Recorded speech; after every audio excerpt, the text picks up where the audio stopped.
దేవుడికి స్తుతులు. మీ అందరికీ నా వందనాలు. ఈరోజు నేను సాక్ష్యం చెప్తాను నిలబడ్డానంటే కేవలం దేవుడి కృపే. దేవుడి కృపను బట్టి నిజంగా దేవుడిని గణపరచాలని, దేవుడిని మహిమపరచాలని, దేవుడికి సాక్షిగా జీవించాలని, దేవుడు నా జీవితంలో చేసినటువంటి గొప్ప కార్యము అది చెప్పడానికి వర్ణించడానికి కూడా వీలు కానటువంటిది. అంత గొప్ప దేవుడు నన్ను ఏర్పాటు చేసుకున్నాడు కనుక ఈరోజు సంఘముగా మీ అందరి ముందు నిలబడి నా దేవుడు ఏమైనాడు, నా దేవుడు నా జీవితంలో ఏం చేశాడు, నా దేవుడు నన్ను ఏ రీతిగా పిలుచుకున్నాడు, దేవుడు నన్ను ఏ రీతిగా నన్ను నడిపిస్తూ వస్తున్నాడు, మరి ఇవన్నీ విషయంలో కూడా మరి నన్ను ఎంచుకున్న విధానము, నన్ను పిలుచుకున్న విధానము, ఇవన్నీ కూడా దేవుడి కృప ఏమైందో ఒక్కసారి మీ అందరితో కూడా పంచుకోవాలని ఈ రీతిగా నేను మీ మధ్యకు వచ్చాను. ఏదైనప్పటికీ దేవుడికే స్థితి మహిమ ఘనత. మీ సన్నిధిలోకి నేను తీసుకొచ్చిన దేవుడికి వందనాలు చెల్లించుకుంటూ వస్తున్నాను. మాది కృష్ణా జిల్లా విజయవాడ దగ్గర తెన్నేరు గ్రామం. అది అక్కడ మా ఊరిలో మాది ఉన్నతమైనటువంటి కుటుంబంగా ఎంచబడింది. ఊరికి కూడా మెయిన్ రోడ్లో ఉండేవాళ్ళం మేము. అయితే మేము 4 అక్క చెల్లెళ్ళము, ఒక తమ్ముడు. అయినైతే నా పైన ఆమె చనిపోయింది. అమ్మకి 3 ఉన్నాము. ఇప్పుడు 3 తమ్ముడు ఉన్నాము. అయితే మా కుటుంబంలో మా మేనత్తలు 6 మేనత్తలు, మేము 3, 9 మంది, మా తమ్ముడు, మొత్తం 10 మంది. 10 మంది ఉన్నప్పుడు 9 మంది ఆడపిల్లలు ఉన్న కుటుంబం ఎలా ఉంటుంది? అది మా నాన్నగారు కూడా ఒక్కరే. మా తమ్ముడు ఒక్కడే, 6 మేనత్తలు, మేము 4లో ఒక ఆమె చనిపోయింది, నా పై ఆమె.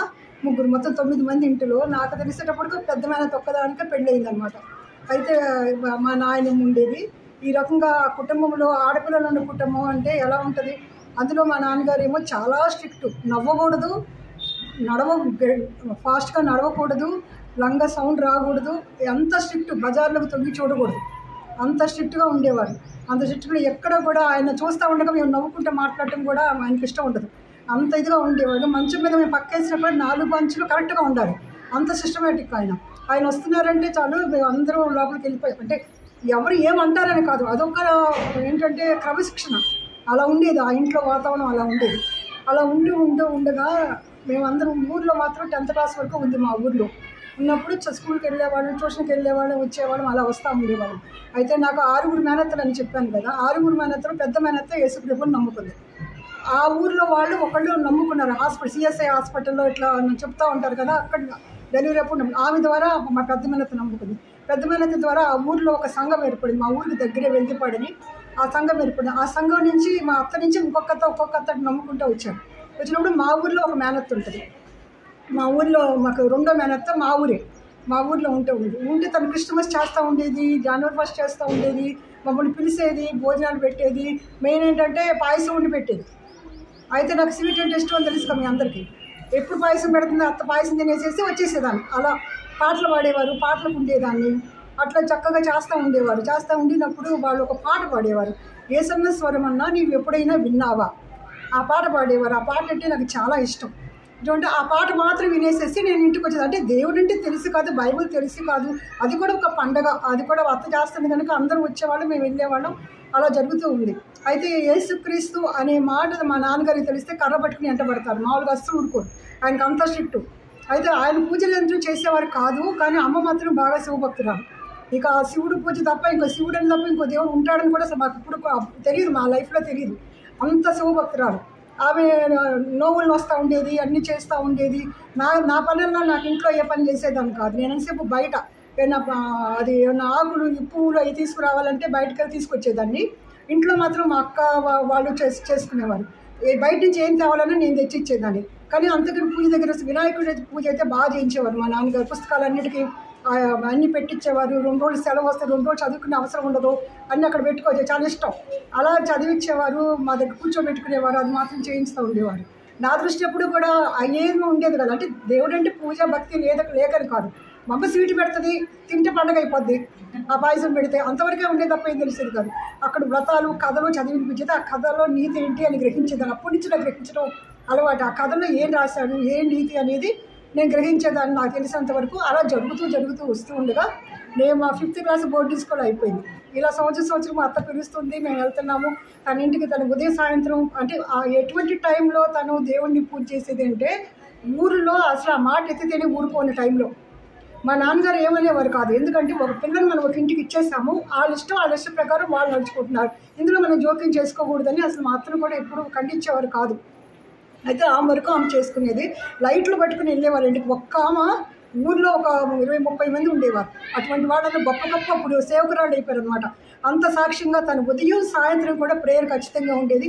వాళ్ళకు ఒక సేవకుడు లేదు, వాళ్ళకి ఒక వాక్యమే తెలియదు, ఏమీ తెలియదు. వాక్యం మాత్రం చదువుకునేవాళ్ళు అంతే. ప్రార్థన చేసుకునేవాడు, పాటలు పాడుకునేవాడు. ఇది మాత్రం క్రమం తప్పకుండా చేసుకుంటుండేవారు. అయితే ఇవేవి కూడా నాకేమో దేవుడు రక్షకుడు ఇవేవి కూడా నాకు తెలియదు. అయితే నేను అలా 5th క్లాస్ అయిపోయి హై స్కూల్కి 6th క్లాస్కి వెళ్ళాను. 6th క్లాస్కి వెళ్ళినప్పుడు ఏమైందంటే మా ఊళ్ళో తిరుపతమ్మ తిరణాలు, ఇది నా జీవితంలో గొప్ప మలుపు. తిరుపతమ్మ తిరణాలు అని చెప్పి జాతర జరుగుతూ ఉంటుంది. ప్రతి సంవత్సరం జరుగుతుంది. ఇప్పుడు జరుగుతుంది ప్రస్తుతం ఈ టైంలోనే జరుగుతుంది. ఈ టైంలో జరిగితే క్లాసులో అందరూ ఏం చేస్తుంటే వారం రోజుల ముందే రంగులు రావటం అని తిరిగేది వస్తుంది. అక్కడ వస్తే అప్పుడు 3 పైసలు 5 పైసలు ఉండేది దానికి. స్కూల్ నుంచి అటు చాలా దూరం, అట్నుంచి అటు మామిడి తోటలు ఉంటే దానిలో గుండా వెళ్ళేవాళ్ళం. వెళ్ళిపోయి ఆ రంగులు రావటం తిరిగేసి అప్పుడు ఇంటికి వచ్చేవాళ్ళం లేటుగా. అలా ఒక వారం ముందు నుంచి పండగలాగా తయారయ్యేది అదంతా కూడా. ప్రబ్బళ్ళు కట్టేవాళ్ళు చూస్తూ ఉండేవాళ్ళము. అయితే నేను 6th క్లాస్కి వచ్చినప్పుడు మా ఫ్రెండ్స్ నేను అందరం కలిసి మామిడి తోటలో గుండా వెళ్తా, మామిడికాయ పిందలు ఉంటాయి కదా, మామిడి చెట్లు పింద కోసుకొని తింటా, దానికి ఎన్నో రంగులు అట్టం తిరిగాము. వచ్చేస్తూ ఉన్నప్పుడు ఒక గుంపు నిలబడి ఉన్నారు అక్కడ. ఆ గుంపు నిలబడి ఉంటే ఎందుకు ఆ గుంపు అలా నిలబడి ఉంటారు, ఏమైంది అక్కడ, ఎందుకు ఏమైంది అని చెప్పి నేను కూడా దానిలో గుండా దూరం లోపలికి వెళ్ళి చూసేటప్పటికి అక్కడ ఒక అబ్బాయి సర్గం నరకం పటము అమ్ముతున్నాడు ఆ అబ్బాయి. అంటే ఏంటి అతను ఏం చెబుతున్నాడు, ఆ పటం ఏంటి అని నేను దృష్టి పెట్టి చూసినప్పుడు అక్కడ ఒక స్వర్గంలో ఉంటేనేమో మొక్కలకు నీళ్లు పోస్తున్నారు, నరకంలో ఉంటేనేమో రాక్షసులు కొడుతున్నారు, అలా అగ్నిస్తంభాన్ని కట్టివేశారు, మసిలే నూనె ఉంది అక్కడ, ఇవన్నీ చెప్తున్నాడు ఆయన. అంటే మీరు మంచి చేస్తే స్వర్గానికి వెళ్తారు, మొక్కలకు నీళ్లు పోస్తారు, చెడు చేస్తే నరకానికి వెళ్తారు, ఇలా అని చెప్పినప్పుడు ఇక నా మైండ్ అయిపోయింది. నా మైండ్ ఆ నిమిషంతో అసలు నేను ఏమైపోయినా కూడా నాకే తెలియదు, అలాగైపోయింది. అయితే పటం కొనుక్కుందాం అంటే నా దగ్గర డబ్బులు లేవు. నేను ఇంటికి వచ్చేసినా కానీ ఎట్లా ఇంటికి చేయాలని కూడా నాకు తెలియదు.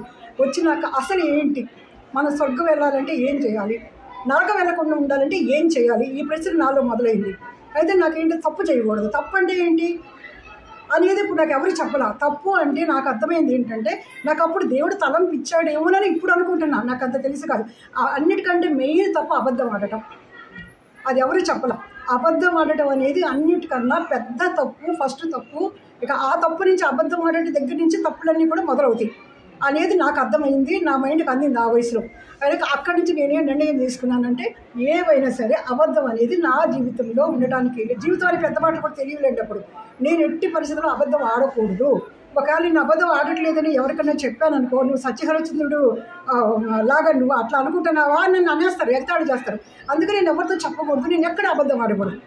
ఆ రోజు నుంచి నా జీవితాన్ని నేనే గట్టిగా కట్టుకుని ఎట్టి పరిస్థితుల్లో ఎవరు ఏమన్నా, ఎంత హేళన చేసినా, ఎంత క్లిష్టమైన పరిస్థితుల్లోకి నేను వెళ్ళినా, అక్కడ ఒక తప్పించుకుంటా కూడా కొన్నిసార్లు అబద్ధం ఆడే అవకాశం ఉంటుంది. కానీ అది కూడా నేను వాడుకోకుండా నేను ప్రతి నిమిషం అతి జాగ్రత్తగా జీవిస్తూ వచ్చిన అక్కడి నుంచి గొప్ప పట్టు. ఎందుకంటే స్వర్గానికి వెళ్ళాలి, అది నా దృష్టి. అసలు చనిపోవటం ఏంటో, స్వర్గానికి వెళ్ళటం ఏంటో కూడా తెలియదు, చనిపోవటం అంటే కూడా తెలియదు. అయితే ఆ దృష్టి నా మీద ఏకదృష్టిగా నా మైండ్లో పడిపోయింది కనుక అబద్ధం అనేది పాపం, అది అబద్ధం ఆడితే నేను నరకానికి వెళ్తాం, ఇది ఒక్కటి నాకు మైండ్లో పడింది. నేను స్వర్గానికి వెళ్ళాలి, నేను మొక్కలకు నీళ్లు పోయాలి, అంతేగాని నేను మాత్రం నరకానికి వెళ్ళకూడదు. ఈ దృష్టితో నా జీవితాన్ని నేనే ముడిలా పెట్టుకుని కట్టేసుకుని నేను స్కూల్కి వస్తా ఉన్నా. ఆ తర్వాత 7th క్లాస్లో ఏమైందంటే, మధ్యాహ్నం ఇంటికి వచ్చి అన్నం తినేవాళ్ళం. అయితే నేను మా నాయన మాకు అన్నం పెట్టింది తింటున్నాను. అప్పుడు కొత్తగా తెలుగు అంకెలు నేర్చుకుంటున్నా, దీని మీద రాస్తున్నా, తెలుగు అంకెలు నేర్చుకుంటా, నేల మీద రాస్తా, అన్నం తింటా, ఆ అక్షరాలు నేర్చుకుంటా, అంకెలు నేర్చుకుంటా ప్రాక్టీస్ పెట్టుకుంటున్నా. లేదంటే ఒక ఆకాశంలో నుంచి ఇప్పుడు మనం ఏమంటారు, యెహోవా దేవుడి లాగా అనుకోండి, పెద్ద అంగి వేసుకుని చాలా ఆకాశం అంత ఎత్తున్నాడు, అది తెల్ల బట్టలు కట్టుకుని ఆయన మా కిచెన్లోకి దిగొచ్చి నా మీద తల మీద చేయబెట్టి, తర్వాత కనపడలే ఇక నాకు తల మీద చేయబెట్టారు, స్పర్శ కాసేపు ఉన్నారు, తర్వాత నేను లేచి వెళ్ళిపోయాను. మరి అంత పెద్ద విగ్రహం, అంత పెద్ద మనిషి, ఆకాశం అంత మనిషి వచ్చి మా కిచెన్లోకి వచ్చి నా తల మీద చేయబెట్టారు, తెల్ల అంగి తెల్ల బట్టలు పడి. అది ఏంటో కూడా నాకేం అర్థం కాలేదు. సరే ఆ అనుభవం మాత్రం ఇప్పటికి కూడా ఆ స్పర్శ మాత్రం మిగిలిపోయింది. అయితే అది జరిగిపోయాక 7th క్లాస్ కూడా అయిపోయినాక నేను ఇలా జరుగుతూ ఉండగా నా దృష్టిలో ఏం పడిందంటే ఫస్ట్ నుంచి నాకేంటంటే అందరిలో కలిసి ఉండలేను.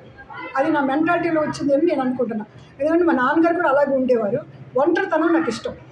ఆ ఒంటరిగా బయటకు వెళ్ళి పంపు కొట్టేసి కొబ్బరి మొక్కలన్నిటికీ నీళ్ళు వెళ్ళేదాకా కొట్టుకుంటూ ఉంటా నేను ఏదో నా ఆలోచన ఉండేదాన్ని. అంతేకాని అందరి మధ్య కూర్చుని మాత్రం నేను మాట్లాడటం అది చేసేదాన్ని కాదు. చిన్నప్పటి నుంచి కూడా బయట నుంచి ఏమన్నా మా అక్క ఎంబ్రాయిడరీ చేసేది, దారాలు తెచ్చిపెట్టేదాన్ని. బయట పనులు చేసి పెట్టేదాన్ని, కానీ ఇంట్లో ఇల్లు ఓడవటం చేయటం ఇట్లాంటి పనులు నేను చేసేదాన్ని కాదు. బయట మా అమ్మకి ఏదో చేసి పెట్టమంటే చేసేది. అలా ఉండేదాన్ని. ఎంతసేపు ఒంటరితనం. ఆ రీతిగా నేను ఉండినప్పుడు ఏమైందంటే అది అక్కడ నేను మాకు డాబా ఉండేది. అయితే డాబా మీదకి వెళ్ళిపోయేది. నాకు తెలియకుండానే డాబా మీదకి వెళ్ళిపోయి ఒక్క అరగంట సేపు ఇలా పడుకుని ఆకాశానికి చూస్తూ ఉండేదాన్ని. చూస్తూ ఉండినప్పుడు నాకు ఏమిటో తెలియదు. ఇప్పుడు కూడా నేను గమనించిన ఒక శక్తి నాలో హృదయంలోకి వచ్చేది. హృదయంలోకి వచ్చి ఒక బ్యాటరీ ఛార్జ్ అయిపోయినట్టు, ఒక శక్తి ఏదో ఛార్జ్ అయినట్టు, ఒక వెలుగు ఏదో నా హృదయంలోకి వచ్చినట్టు, ఒక కాంతి నా హృదయంలోకి వచ్చినట్టు, ఆకాశంలో నుంచి ఒక నెమ్మది నా హృదయంలోకి వచ్చినట్టు అలా ఉండేది. ఇది ఇంట్లో కూడా ఎవరికి తెలియదు.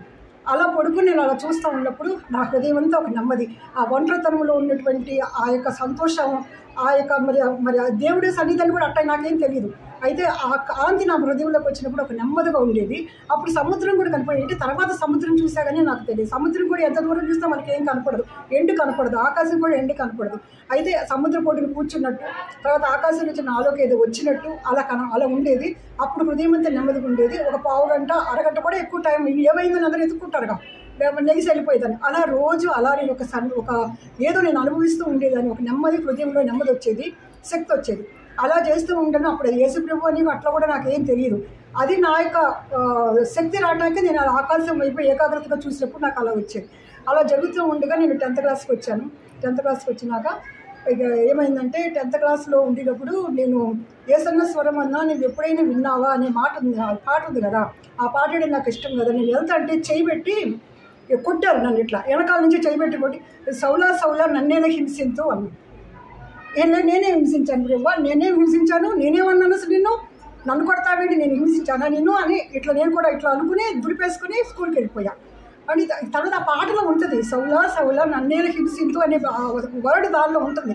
అయితే అసలు నేను ఏం చేశాను, ఇప్పుడు నేను ఏం చేశాను, నేనేమైనా అన్నానా, నేనేమైనా హింసించానంటాకి నేనేం చేశాను అనేది కూడా అదే ఆ క్వశ్చన్ కూడా నేను నిలబెట్టుకోలే. ఎందుకు అన్నారో కూడా నాకు తెలియదు, అసలు ఎప్పుడు కూడా తెలియదు. కానీ ఆ భుజం మీద తట్టారు, నన్ను అట్లా అన్నారు. అయిపోయినాక అనుభవం అయిపోయినాక 10th క్లాస్ అయిపోయింది. 10th క్లాస్ అయితే అసలు కష్టాలన్నీ మొదలయ్యాయి. అయినాక 10th క్లాస్ పాస్ అయ్యానంటే ఇప్పుడు కష్టం, చదవాలి, ముందుకి చదవాలని నాకు ఉంది. ఊళ్ళో కాలేజీ లేదు, పంపించరు. బయట ఊరు మరి విజయవాడ వెళ్ళాలి. అక్కడి నుంచి విజయవాడ వెళ్ళాలంటే ట్రైన్ వెళ్ళాలి. ట్రైన్లో వెళ్తానంటే మా నాన్నగారు ఇష్టపడరు, ఆడపిల్లలు ట్రైన్లో వెళ్ళటం ఇష్టపడరు. మరి బస్సులు లేవు, మాకు లేవు, వేరే ఊరు వెళ్ళటం ఇష్టం లేదు. ఆ తర్వాత మరి ఆయన ఏమనుకున్నారో మరి మేము చెప్పినా ఏమన్నారు, ఆయన ఇష్టం లేకపోతే. అందులో మా పిన్ని వాళ్ళ ఇంటి ఎదురుగా కాలేజీ ఉంది విజయవాడలో. అయితే అప్పటికి మా పిన్ని యేసుప్రభుని నమ్ముకుంది. అమ్మ వైపు మా పిన్ని ఒక్కటే నమ్ముకుంది యేసుప్రభు. నమ్ముకుంటే ఆ యేసుప్రభుని నమ్మాడని కాదు, అంతే నమ్మిందని కాదు. అయితే ఇంటి ఎదురుగా దగ్గర గవర్నమెంట్ కాలేజీ ఉంది, SRR కాలేజీ అని ఉంది, మాచవరంలో ఉంది. అయితే ఆ కాలేజీకి అప్లికేషన్ ఎట్లా మా అమ్మ ఒప్పించిందో మరి మా నాన్నగారు ఇష్టపడ్డారు, ఇప్పుడు కూడా నాకు తెలియదు. అయితే నేను కూడా మేము చదవని కూడా మేము మాట్లాడేటటువంటి ఇది కూడా మాకు లేదు, మాట్లాడము. ఆయన ఇష్టం ఏదైతే అది అంతవరకు. అయితే అప్లికేషన్ పెట్టించారు. అప్లికేషన్ పెడితే ఫ్రీ సీట్ వచ్చింది, దానిలో వచ్చింది సీట్ వచ్చినాక మా పిన్ని దగ్గరికి పంపించారు నన్ను. అది ఇంటర్ ఫస్ట్ ఇయర్కి పంపించారు. కరెక్ట్ రోడ్ క్రాస్ చేయగానే కాలేజ్ అనమాట. ఆ కాలేజీకి వస్తున్నాను. మా పిన్ని దేవుని నమ్ముకుంది. ఆమె ఏంటంటే ఆమె జీవితమే నా మీద ప్రభావం చూపించింది. అసలు నిజమైన ప్రభావం నాకు జీవితం. ముందంతా దేవుడు తన ప్రణాళిక చెప్పి నడిపించుకుంటూ వచ్చాడు. తర్వాత ఏంటంటే అసలు యేసుప్రభు అనే పాట మా నాన్న దగ్గర పరిచయం. కానీ వాళ్ళు రక్షకుడు, ఇప్పుడు మనం చెప్పినట్టు సువార్త చెప్పడం అట్లాంటి ఏమీ తెలియదు, అసలు వాళ్ళకి తెలియదు. తెలుసని నేను అనుకుంటున్నా. కానీ మీరు నన్ను తర్వాత పెద్ద అయ్యాక అడిగాను, ఎందుకక్క నువ్వు నాకు చెప్పలేదు రక్షణ సువార్త అని అంటే, నేను చెప్తే మీ నాన్న మమ్మల్ని బతకలిస్తాడా అంది. చెప్పలా. మేము వెళ్తాం వస్తాం అంతవరకు, కానీ ఇలా చేస్తే నీ పాపాలు క్షమించబడతాయి అనే మాట ఎవరి దగ్గర వెళ్ళా నేను. అయితే నేను కూడా స్వర్గానికి వెళ్ళాలి, ఇటు అబద్ధం ఆడకుండా ఉండే అనే మాట కూడా నేను కూడా ఎవరికి చెప్పలా. అయితే ఇక ఈ పూజలు అన్నీ జరుగుతూనే ఉండే, ఏది నా మనసుకి ఎక్కలా. చెయ్యొచ్చు చేయకూడదని కాదు, నేను ఎప్పుడు పని వరకే తప్ప నేను అడిగికి నాకు ఇంట్రెస్ట్ ఏమి ఉండేది కాదు, మనసు ఉండేది కాదు. అయితే ఆ రీతిగా నేను కాలేజీకి వస్తుంటే ఇక్కడ నా మనసులో ఈ మాట ఉండిపోయింది కదా, నేను మోక్షానికి వెళ్ళాలి, ఇది ఉండిపోయింది కదా. అందులో మా పిన్ ఏంటంటే ఉదయం తెల్లవారుజాము 4ంటికి స్టార్ట్ చేసేసి 6ంటికి మొత్తం వంట అయిపోతుంది. 5ంటికి మమ్మల్ని వాళ్ళకి 2 ఆడపిల్లలు, నేను ముగ్గురిని పిలిచేస్తుంది. 5ంటికి ఇడ్లీ పెడుతుంది ఖచ్చితంగా. రోజు 5ంటికి ఇడ్లీ, నెయ్యి, కారము, వేడి ఇడ్లీ తినేయాలి. ఆమె క్రమశిక్షణ అంతే. 8ంటికి స్నానం, అన్నీ అయిపోవాలి. ఎవరు దాని వాడు 9ంటికి పిల్లలు పంపించేస్తుంది. 4ంటికి వేసి వంట చేసేస్తుంది. 9ంటికి సేవకి వెళ్ళిపోతుంది, ఇక పరిచయకి వెళ్ళిపోతుంది. ఆమె ఇంట్లో ఉండరు. ఆయనేమో బస్సులు, లారీలు ఫీల్డ్ ఆయన వెళ్ళిపోతాడు. ఇట్లా ప్రతిరోజు ఆమె ఎక్కడో చిన్న పరిచయకి వెళ్ళిపోతూ ఉంటుంది అనమాట. అయితే ఆమె ఎంత లోతుకెళ్ళింది ఏంటి ఏవి కూడా మాకు అసలు తెలియదు. కానీ బాగా ప్రేయరు, ఇంట్లో ప్రేయర్ జరగటం, ప్రేయర్ రావటం, తన ప్రేయర్కి వెళ్ళిపోవటం, ఇదే వాతావరణం ఇంట్లో. అయితే దేవుడికి కూడా ఒక సపరేట్ పెద్ద ఇల్లు, దేవుడికి ఒక సపరేట్ రూమ్ ఉండేది అనమాట. పెద్ద రూమ్ ఉండేది. అక్కడ ఒక 20 మంది కూర్చొని ప్రేయర్ చేసుకోవచ్చు. అటువంటి రూమ్ సపరేట్గా ఉండేది. అయితే నేను ఒకరోజు అడిగానమ్మా, నేను మోక్షానికి వెళ్ళాలి, ఏం చెయ్యాలి అని ఒక్క మాట నేను అడిగితే ఆమెకు హడావుడి, మన చర్చికి అయితే హడావుడి పరిగెత్తుకుని అలాగే పరిగెత్తుకుని వెళ్ళిపోతానమాట. వెళ్తుంటే అది మోక్షానికి వెళ్ళాలంటే యేసు ప్రభు ఒక్కరే మన కొరకు చనిపోయింది, ఆయన ద్వారానే మోక్షము. అదిగో బైబిల్ అక్కడ ఉంది దేవుడి దగ్గర. అక్కడ చాప కూడా వేసి ఉంటుంది. కూర్చొని నీ పాపాలన్నీ ఒప్పుకో అని. ఇంతకన్నా పెద్దమా, ఇంకా తక్కువేనా, ఇంతకన్నా చెప్పలేం. అంతా వెళ్ళిపోయింది తను పరిచయకి వెళ్ళిపోయింది. ఇక నేను సెలవు వచ్చిందేమో కాలేజీలో, నాకు గుర్తు రావట్లేదు. అయితే నాకు అప్పుడు నేను 10th క్లాస్ రాసేటప్పుడు 14 సంవత్సరాలు. 14వ సంవత్సరం కూడా రాయని కూడా 15 నిండకుండా పర్మిషన్ తెచ్చుకుని, మచిలీపట్నం నుంచి పర్మిషన్ తెచ్చుకొని రాశాను. నేను ఇంకా 2-3 పిల్లలు ఉన్నాం, 4కి 14 నిండరాము. అందుకని పర్మిషన్తో ఎగ్జామ్ రాసాం. ఇంటర్కి వచ్చేటప్పుడు 15వ సంవత్సరం వచ్చింది. ఆ 15వ సంవత్సరంలో నేను ఆమె దగ్గర ఉన్నా. అయితే ఆ మాట అని వెళ్ళింది. నాకు అక్కడ దొరికింది. నాకు మోక్షం కావాలి కదా, నేనేం చేయాలి? ఆమె చెప్పింది కదా, నీకు మన కొరకు యేసు ప్రభు ఒక్కరే చనిపోయారు, ఆయన ద్వారానే మోక్షం. నీ పాపాలన్నీ ఒప్పుకో, అదిగో బైబిల్ అక్కడ ఉంది, అక్కడ కూర్చుని నీ పాపాలన్నీ దేవుడి దగ్గర ఒప్పుకో అని చెప్పి వెళ్ళిపోయింది కదా. ఇక నేను వెళ్ళాను, ఆ రూమ్లోకి వెళ్ళి బైబిల్ పట్టుకొని ప్రభువా నువ్వు దేవుడు అంట, నువ్వు ఒక్కడవే మోక్షాన్ని తీసుకెళ్తావంట, మరి నా పాపాలన్నీ క్షమించే దేవుడు నువ్వంట, మరి నా పాపాలన్నీ క్షమించు. ఇక నాకు తెలియదు, నేను ఏడ్చేస్తున్నా, నాకు అంత దుఃఖం వస్తుందో నాకు అర్థమే కావట్లేదు. అంత దుఃఖం నా హృదయం నుంచి తన్నుకుంటూ వస్తుంది. అయితే పాపాలు ఒప్పుకోవాలి. ఇప్పుడు పాపాలు ఒప్పుకోవాలంటే పాపాలు తెలియాలి కదా. ఇప్పుడు మనలాగా జన్మ పాపము, కర్మ పాపం అని చెప్పడానికి కూడా అసలు అప్పుడు అంత లేదు. ఆ టైంలో అంత చెప్పడానికి కూడా లేదు. అది ఈ ఒక్క మాట నాకు చెప్పింది. అంటే పాపాలు ఒప్పుకోవాలంటే పాపాలు తెలియాలి కదా. అప్పుడు ఏం చేయాలి? కూర్చుంటే మరి నా ఊహ తెలిసిన కాడి నుంచి నా జీవితాన్ని తరిచి చూసుకోవాలి కదా. చూసుకొని జ్ఞాపకం చేసుకుంటూ అన్నప్పుడు ఏం చేయాలి? నేను నమ్మేటప్పటికే నేను తెలిసేటప్పటికే 7th క్లాసు. అంటే దాదాపు 12 ఏళ్ల వరకు కూడా మన పాపాలు నాకు తెలిసి గుర్తుంటాయని నేను అనుకోవట్లా. అందులో నాకు కొంచెం జ్ఞాపకశక్తి కూడా తక్కువ, చిన్నప్పటికి గుర్తుండవు. అయితే నాకు గుర్తున్నంత వరకు కూడా నేను ఒప్పుకుంటూ వచ్చాను. నా పాపాలు ఏమంటే, ఒకసారి స్కూల్లో వెళ్ళినప్పుడు నాకు ఇంగ్లీష్ కొంచెం బాగా రాకపోతే టీచర్ అప్పచెప్పకుండా ఇట్లా పెట్టుకొని అప్పచెప్పుకుంటున్నాడు ఆయన. ఆయనకి తెలుసు మంచి టీచర్ అనమాట. ఆయన పెడితే నేను మధ్యలో దాన్ని చెప్తా ఉన్నా. అంటే నేను చెప్పా కదా, అంతా నేను చెప్పలేదు కదా, అది పాపమే కదా, అది చూపించినాక నేను దేవుడి దగ్గర ఏ ఒప్పుకున్నాను? ఫస్ట్ పాపం అబద్ధం అని చెప్పాను కదా, ఆ అబద్ధం ఆడకూడదు కదా. అందుకని ఆడుకోవడానికి వెళ్ళాలంటే అమ్మకి చెప్పి వెళ్ళమంటే అమ్మ చదువుకోమంటుంది, ఆడుకోమని అవ్వదు. అందుకప్పుడు నేనేం చేయాలి? అందుకని నేను చాలా పెద్ద ఇల్లు, చాలా దూరం ఉంటుంది కిచెన్ దగ్గరికి. నేను గేట్ దగ్గర నుండి అమ్మ ఆడుకుంటాకి వెళ్తాను అన్న. ఇంతకో స్వరం కూడా వచ్చి ఉండదు నేను అనుకుంటాం. అంటే అక్కడ అమ్మని కనపడుతుంది, నేను ఇక్కడ చెప్పేశాను. నా మనసు సాటిస్ఫై అయిపోయింది, నేను చెప్పేశాను. కానీ ఏమైంది అక్కడ? అదేమైంది? అది వచ్చినాక అమ్మ అడిగింది, ఎక్కడికి వెళ్ళావు చదువుకోకుండా? ఎక్కడికి? నేను ఆడుకుంటాకి వెళ్తాను చెప్పాగా అమ్మ, నీకు చెప్పాగా అన్న. అప్పుడేమైంది? అయిపోయింది. అది నేను సరిపెట్టుకున్నాను దేవుడి దగ్గర. కానీ అదేమైంది? అది చూపించాను, అది తప్పు అని చూపించాను. తర్వాత నేను ఎక్స్కర్షన్కి వెళ్ళినప్పుడు తోటమాలి పువ్వు కొయ్యొద్దు, మనసు చెబుతుంది కొయ్యొద్దు అని అతను చెప్పాడు. కొయ్యొద్దని బోర్డు పెట్టారు. కానీ నేను అక్కడ గులాబీ పువ్వు ఉంటే కోసాను. మనసు చెబుతుంది, దాటేశాను, గీత దాటేసా. అతను చెప్పాడు, దాటేసా. బోర్డు పెట్టాడు, దాటేసా, కోసా. నువ్వు వద్దని పువ్వు కొయ్యేసావు కదా అని చూపించారు. ఆ తర్వాత నా బల్ల మీద నేను కూర్చున్న ప్లేస్లో వేరే అమ్మాయి కూర్చుంది. తర్వాత నా పెన్సిల్ ఏదో లాక్కుంది, సరిగ్గా గుర్తు రావట్లేదు నాకు. అయితే నేను కూర్చున్న ప్లేస్ ఈ రోజు నేను కూర్చొని నువ్వు కూర్చున్నావు ఏంటంటే నాకు పాపం వచ్చింది, అది చూపించారు. పాపం వచ్చి నేను ఏం చేయాలా అంటే దేవుడి దృష్టిలో ప్రతిదీ కూడా పాపమే. అని అది చూపించారు. అంటే ఇప్పుడు మీకు ఎందుకు ఈ చిన్న చిన్న మీకు సిల్లిగా అనిపిస్తాయి, చిన్న చిన్నగా అనిపిస్తాయి, కానీ దేవుడి దృష్టిలో బాల్యదినములందే యెహోవా పనులు తెచ్చుకుంటే మేలు అని చెప్పాడు కదా. బాల్యదినమందే మనం తెలుసుకున్నప్పుడు ఇప్పుడు మన పాపాలు తక్కువ ఉంటాయి.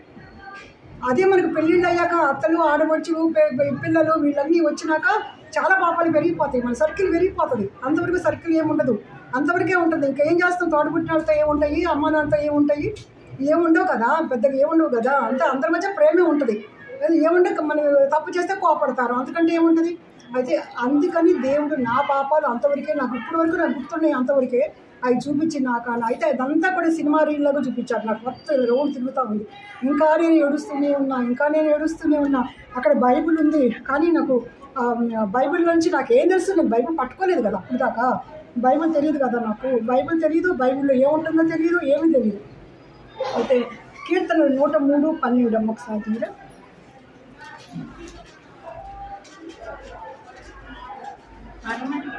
ఎంత దూరం ఆయన మన అతిక్రమం మనకు అంత దూరం అది నాకు కీర్తనలు ఈ పలానా అధ్యాయము పలానా వచ్చినము అంటం కూడా అప్పుడు నాకు తెలియదు. కీర్తనలు ఈ రెండు చూపించినప్పుడు నాకు ఇట్లా కనపడుతుంది, అంటే ఇట్లా గాల్లో కనపడేట్టుగా కనపడుతున్నాయి ఆ లెటర్స్. అందుకని అప్పుడు ఎత్తుకుంటున్నాను. ఆ బైబిల్ ఉందిగా, బైబిల్ చాప దేవుడి గది, అక్కడ నేను కూర్చున్నా. అయితే బైబిల్ తీసి కీర్తనలు అంట ఎక్కడ ఉంటుందని తీసా. ఈ 103 ఇది అధ్యాయము వచ్చినము ఇవన్నీ కూడా ఏంటంటే చూస్తూ ఉంటే కనపడింది. అది కనపడినాక ఇచ్చాడు, అంటే నీ పాపాలు తూర్పు పడబడి అదే దూరమో దూరపడి. అప్పుడు నాకు కూడా అంటే పాపాలు దేవుడు తీసేసాడు చిన్న మాట మాత్రం అర్థమైంది. అట్లా అయితే ఇంకా ప్రార్థన చేసుకున్నాను. ఒక్కదాన్నే ఎవరు లేరు, అసలు ఇంట్లో కూడా ఎవరు లేరు. అయితే ఇంకా ప్రార్థన చేసుకున్నా, ఏడుతున్నా, ఇంకా ప్రార్థన చేసుకున్నా. నువ్వు రక్షించాలి కదా, నీ రక్షణ కావాలి కదా, నా పాపాలు క్షమించాలి కదా, ఇదే కదా పిన్ని చెప్పింది. నువ్వు పాపాలు క్షమిస్తేనే కదా నేను స్వర్గానికి వచ్చేది, నువ్వే కదా నాకు మోక్షానికి ఇచ్చే దేవుడు అని చెప్పింది. మరి నీ ఒక్కడి వల్లే అంత కదా మోక్షము, నువ్వేం కదా నా కొరకు చనిపోయింది అని చెప్పి ఏడుస్తా. ఇంకా నా పాపాలు క్షమించు, నా గుర్తున్న పాపాలని ఒప్పుకున్నా ప్రభా, నువ్వు గుర్తు చేసి ఒప్పుకున్నా, గుర్తులేని ఏమన్నా ఉంటే ఇంకా నువ్వు క్షమించి ప్రభా, ఇంకేమున్నాయి ప్రభాని ఏడుస్తా ఉన్నా. మళ్ళీ తర్వాత ఇంకోటి అలాగే ఇట్లా గాలి ఇట్లా కనపడింది. యెషయా 43:25. ఆ యెషయా అంటే కూడా తెలియదు, కీర్తనలు కూడా తెలియదు నాకు. బైబిలే తెరవాలి, అప్పుడు దాకా పట్టుకుని చూడాలి నేను. 3:25.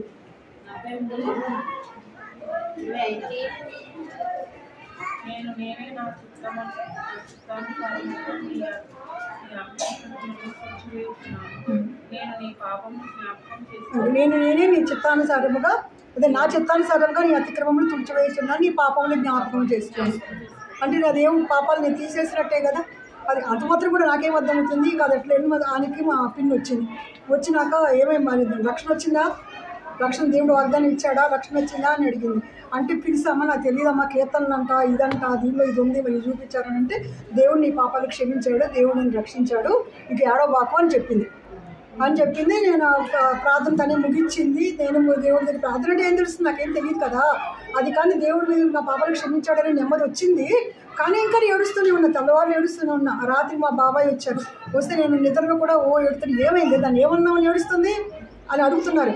అడిగితే అది దేవుడి దగ్గర ఏడుతుంది కానీ మీరేం కదిలించబాకండి అని చెబుతాను మా పిన్ని అని చెబుతాను. అంతవరకు వినపడింది. ఇంకా ఆ తర్వాత నుంచి నాకు ఒక నిశ్చయత, నన్ను మోక్షాన్ని తీసుకునే దేవుడు దొరికాడు, ఆయన నా పాపాలు క్షమించాడు. ఇంకా అందుకని నాకేంటి ఒక నెమ్మది వచ్చేసింది. అయితే నా జీవితంలో ఒక గీత గీసినట్టుగా ఒక ప్రత్యేకమైనటువంటి జీవితంగా నాకు అనిపించేది. అక్కడి నుంచి ఇక నాకు దావ దొరికింది కదా, నా మోక్షానికి దావ దొరికినాక నా యొక్క అన్వేషణ నాకు దావ దొరికింది కదా. ఇంకా నేను ఎలా ఉండాలి. అందుకని ఎవరు ఏ ఫంక్షన్ చేసుకుంటున్నా, ఎవరు ఎంత పెద్ద బట్టలు కట్టుకున్నా, అంటే బాగా ఇచ్చి మా పిన్నాళ్ళు కూడా వాళ్ళ పెద్ద నగలు బట్టలు నాకు ఏది ఆకర్షణ ఉండేది కాదు. నా చదువు, నేను, నా కాలేజీ, నా ఇల్లు అంతవరకే. నా దేవుడు ఇంతవరకు అలా ఉంటూ ఉండగా అది కూడా ఎన్నాళ్ళు జరిగింది, ఎన్నాళ్ళు జరగలే. అయితే అలా జరుగుతూ ఉండగా నేను ఇంటర్ సగంలో ఉండగానే మా మావయ్యకే ఇచ్చారు. అయితే మావయ్య పెళ్లి చేయాలి అని చెప్పి వాళ్ళందరూ మా పెద్దమ్మలు మా పిన్ని అందరూ అనుకుంటా, మా అమ్మమ్మ అందరూ అనుకుంటా ఉండినప్పుడు అందరూ నాకు అసలు ఈ స్కూల్కి కాలేజీకి కంటూ రావటమే కానీ నాకు ఏం పట్టించుకోలేదు కాదు. మా పిన్ని ఏం చేసేదంటే రక్షణ పొందిన కాడి నుంచి ప్రతిదానికి ప్రార్థనకు కూర్చోబెట్టేది నన్ను. తర్వాత ప్రార్థన అనేది తర్వాత ఏమో బయట మీటింగులు జరిగాయి. అంటే వాటి వల్ల నేను చాలా మేలుపోయింది. బయట చాలా సంఘాలు అన్ని బయట ఓపెన్గా మీటింగులు పెట్టేవారు, ఒక సీజన్ అంతా పెడతారు. అయితే ప్రతి దానికి నన్ను తీసుకుని వెళ్ళేది. మా బజార్ అంతా పిలిచేది, వాళ్ళందరికీ ఆటోలు కట్టించి రిక్షాలు కట్టించి తీసుకెళ్ళేది. నేను మా పిన్ని మాత్రం నడుచుకుంటూ వెళ్ళేవాడు. అందరికీ పెట్టాలి కదా, చాలా ఛార్జీలు అవుతాయి. వాళ్ళందరికీ బళ్ళ మీద పెట్టి వెనకాల మేము నడుచుకుంటూ వెళ్ళేవాళ్ళం. అలా వెళ్తా ఉన్నప్పుడు అక్కడ ఏం చెప్పినా సరే, చర్చికి తీసుకెళ్ళేది, చర్చిలో ఏం చెప్పినా సరే అన్నీ నాతో మాట్లాడుతున్నట్టు ఉండేవి. నాకు అర్థమయ్యేది కాదు, ఏంటి నాతోనే మాట్లాడుతున్నారా, ప్రతిదీ నాతోనే మాట్లాడుతున్నారు ఏంటి, ఇట్లా అన్నీ నా గురించే నాతోనే అనిపించేది. అయితే ఒక రోజు ఏం చేసిందంటే, వాళ్ళిద్దరు పిల్లల్ని, నాకంటే 2 ఏళ్ళు చిన్నది పెద్దది, తర్వాతది ఇంకో పాప. అయితే ముగ్గురిని పిలిచి మీకు ఏమనిపిస్తుంది, మరి మీటింగ్లో ఏమనిపిస్తుంది, చర్చిలో ఏమనిపిస్తుంది మీకు అని అంటే, నేను అన్నాను, అమ్మ నాకు తెలియదు కానీ అన్నీ నాతో మాట్లాడుతున్నట్టే, అన్నీ నా కోసం మాట్లాడుతున్నట్టే ఉంది అని అన్నా. అది దేవుడు మాట్లాడుతున్నట్టు అని చెప్పింది. అట్లా ఒక్కొక్క మాట బలపరుస్తుంది. తనతో పాటు ఒక సంఘ ట్రూప్ కూడా ఉంది. వాళ్ళు కూడా ప్రతి గురువారం వచ్చి ప్రార్థన చేస్తారు. వాళ్ళందరూ కూడా నన్ను బలపరుస్తూ వచ్చారు. ఈ రకంగా జరుగుతూ ఉండినప్పుడు బయట ఎవరైనా సువార్త చెప్పాలి, పద్దాక సువార్త చెప్పేది. సువార్త చెప్తే తను ఏమో పాటలు రావు పిన్నికి. నేను అప్పుడు ఏం చేస్తాను, మీటింగ్లోకి వెళ్ళినప్పుడు ఒక్కసారి ఆడు పాట పాడితే ఒక్కసారి ఇంటే చాలా నాకు పాట వచ్చేసేది. ఇప్పుడేమీ లేదు, సండే స్కూల్ పాట ఒక్క పాట రావట్లేదు ఇప్పుడు. అక్కడ అట్లా పాటలు వచ్చేసాయి. మరి ఆ వయసు ఏమో నాకు అర్థం కాదు. నేను పాట పాడి వినిపించేదని తను సువార్త చెప్పి ప్రార్థన చేసేది. ఇదే ఇద్దరికి పని. నేను ఇంట్లో ఉన్నానంటే అదే, ఎవరు వచ్చినా సరే వాళ్ళకి సువార్త చెప్పటం, నేను పాట పాడటం, ఆమె సువార్త చెప్పడం, ప్రార్థన చేయటం, ఇలా సాగుతూ ఉండేది. ఇలా సాగుతూ ఉండగా ఇంటర్ సగంలో ఉండగా ఇట్లా మాకు పెళ్లి చేయాలి అంటే ఇప్పుడు నా తర్వాత 2 ఏళ్ళు చిన్నది మా పిన్ని కూతురు. ఒక పెద్దమ్మ కూతురేమో పెద్దది, అందరికంటే మక్క కంటే పెద్దది. తర్వాత మక్క, తర్వాత నేను, మా పిన్ని. నలుగురు ఉన్న వరుసలో. నలుగురు ఉంటే ఇప్పుడు నలుగురిలో ఎవరు చేసుకోవాలి, నా కూతురు వీళ్ళందరూ 7 అంటే ఇప్పుడు మాకు తెలియకుండానే మక్క పెళ్లి చేసేసారు. అడగకుండానే అప్పుడు మక్క పెళ్లి చేసేసారు. 1 సంవత్సరం అయింది మక్క పెళ్లి చేసేసారు. అప్పుడు ఎవరు కదిలించారు. అయితే ఇంకొక పెద్దమ్మ కూతురుంది, ఆడైతే బాగా రిచ్చి, అందుకని చెప్పి వాళ్ళ జోలికి వెళ్ళాల. మా అమ్మమ్మకి ఏంటి, నా మీదే దృష్టి ఉంది, నన్నే చేసుకోవాలని ఆమె మైండ్లో కూడా ఒక ఫిక్స్ చేసుకున్నాక ఎవరేం మాట్లాడినా ఏం మాట్లాడదు. అయితే నాకు అసలు ఏం తెలియదు. ఈమె మా పిన్నేమో తన కూతుర్నే ఇవ్వాలి అని చెప్పి ఆమె ఇక మోకాళ్ళ మీద నాతో ప్రార్థన చేయించేది. మామయ్య వచ్చి కూడా ప్రార్థన చెయ్యి, ఎవరు ఉన్నారు, ఎవరు కనపడతారో నువ్వు చెప్పు, కనిపెట్టమనేది. ఏం కనిపెట్టడం బాబో, ఈ కనిపెట్టడం ఏంటి, ఏమన్నా దండలేసి కనపడుతున్నారులే అని చెప్పేదాన్ని. వీళ్ళు లోపల ఇవన్నీ జరుగుతున్నాయని నాకు తెలియదు. మా అమ్మ దగ్గర ఏడవటం, మా పిన్నెళ్ళు అక్కడ ఏడవటం, ఇవన్నీ కథలు జరిగినాయి వాళ్ళందరికీ. ఏమీ నాకు తెలియదు, నా కూతురు అని.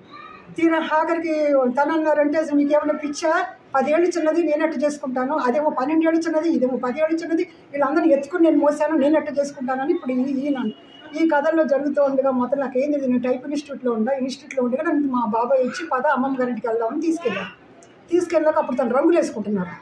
రంగులు వేసుకుని నేను అంతకుముందు వెళ్ళినాక నేను కూడా ముగ్గులు, సఫేద్ ముగ్గులు అయ్యాతంటే హెల్ప్ చేశాను, వేసి వచ్చాను.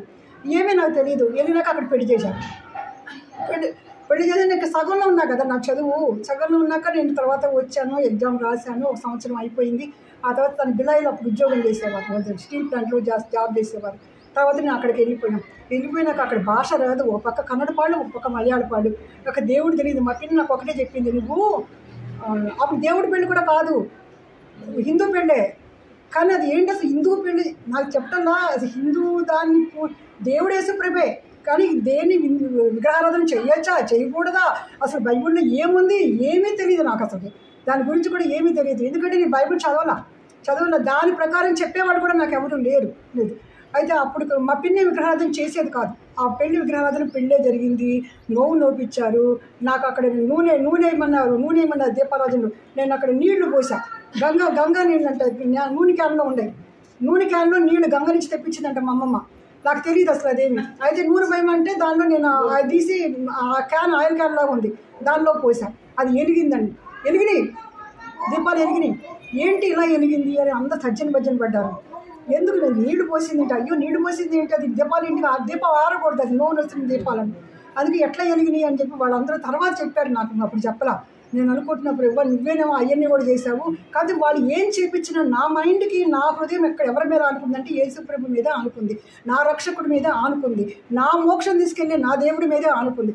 ఏది కనపడినా సరే, ఇది పచ్చకావలాలు కనపడతాయి అంటారు చూసారా, ఇప్పుడు నాకు ఏది కనపడుతున్నా అదే. నేను ఒక పూజ చేసి ఒక పువ్వు వేసినా నా యేసయ్యే, నేను కూర్చున్నా నా యేసయ్యే, నేను ఏం చేసినా యేసయ్యే. వాళ్ళు ఏం చేయమంటే అది నా శరీరం చేస్తాను, నా ఆత్మ ఒక్కడు కూడా చేయడం.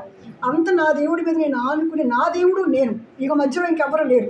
అంత నేను ఆ దేవుడితో నేను అంత పెనవేసుకుని ఉండే పరిస్థితిలో ఉన్నా ఇవన్నీ క్రియ జరిగినాయి అంతే. అప్పుడు ఎవరు ఎదురు చెప్పే పరిస్థితి కానీ, నాకు బైబిల్ నుంచి ఎదురాడి ఇది చేయకూడదు అనే పరిస్థితి కానీ నాకు తెలియదు అసలు. అలా జరుగుతూ ఉండగా అది అయిపోయినాక నేను బిల్లా వెళ్ళిపోయినాక అటు ఇటు ఎవరు భాష వచ్చిన వాళ్ళు ఎవరు లేరు. అయితే నేను అప్పుడు ఏం చేశానంటే చర్చ్ 23వ కీర్తన చదువుకో, కీర్తనలు చదువుకో, సామెతలు చదువుకో అని చెప్పింది మా పిన్ని. అందుకని చెప్పి సామెతలు చదువుకుంటాను, కీర్తనలు చదువుకుంటా, అందులో 23వ కీర్తనలు చదువుకుంటా. అలా చదువుకుంటే ఇక అదే నాదు. అలా చదువుకుంటూ ఉండగా ఇప్పుడు నాకు సంఘం లేదు, ఏమీ లేదు. నేను ఇప్పుడు ఏం చేయాలి? సంఘానికి వెళ్ళాలని కూడా తెలియదు. మీకు చెప్తారుగా ఎంత సిల్లీగా ఉంటుందంటే ఒక సంఘానికి వెళ్ళాలని కూడా, అక్కడ సంఘం కూడా ఏమీ లేదు. అయితే ఆ రీతిగా ఉండినప్పుడు అప్పుడు నాకు 15 సంవత్సరం నిండింది. 16 సంవత్సరం మార్చిలో పెళ్ళయింది. నేను 17 అక్కడికి వెళ్ళిపోయినాక తర్వాత చదువుకోమని తను గొడవ పెట్టారు, ట్యూషన్ కూడా పెట్టారు. కానీ మనం అక్కడి నుంచి ఇక్కడికి వచ్చి పరీక్షలు రాయాలి, దూరం అది అవ్వాల. అదే అక్కడితో ఇంటర్ ఫస్ట్ ఇయర్తో చదువు అయిపోయింది. అక్కడికి వెళ్ళినాక తను డ్యూటీకి వెళ్ళిపోయేవాడు, పొద్దున 8ంటికి వెళ్ళిపోయేవాడు. ఇక తలుపేసుకొని ఇంకా ఒంటరితనం చెప్పే కదా, నా ఒంటరితనం నా జీవితంలో నాకు ఇష్టమని. ఇక ఆ ఒంటరిగా కూర్చుండి నా పనులు నేను చేసుకుంటా. ప్రభువా, ఈ పని నేను సరిగ్గా చేయలేను, నువ్వైతే నన్ను సరిగ్గా చేయగలవు. ఇప్పుడు ఇల్లు తుడుస్తున్నాను అనుకోండి, ఇది నేను సరిగ్గా చేయలేను. ఇది నేను చేయాల్సినంత చేయలేను. అంటే మా భాషలో తొత్తరం అంటారు. అంటే నేనేదో తొత్తరంగా చేస్తాను, నేనైతే సరిగ్గా చేయలేను. కానీ నువ్వైతే నన్ను సరిగ్గా చేయగలవు, ఇది నేను సరిగ్గా కడగలేను ప్రభువా, నేను సమంగా కడగలేను, కానీ నువ్వైతే నన్ను సరిగ్గా కడగలవు. ఇంక ఇదే ప్రతి పనిలో ఆయనతో పెనవేసుకున్నటువంటి అనుభవం.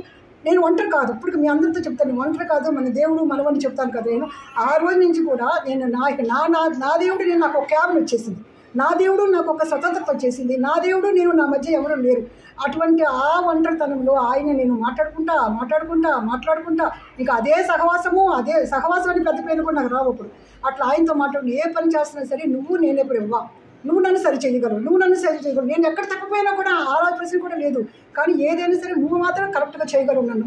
ఈ అన్వేషణ, ఈ ప్రార్థన అది ఇట్లా ఉండగా ఇంకా బుజ్జి పుట్టినాక ఇక చూడండి, నన్నైతే ఒక్కరోజు ఆయన పెంచనివాళ్ళు, ఆయనే పెంచుకున్నారు, ఆయనే పాలు సీసా కూడా టేస్ట్ చూసుకుని పట్టుకునేవాళ్ళు.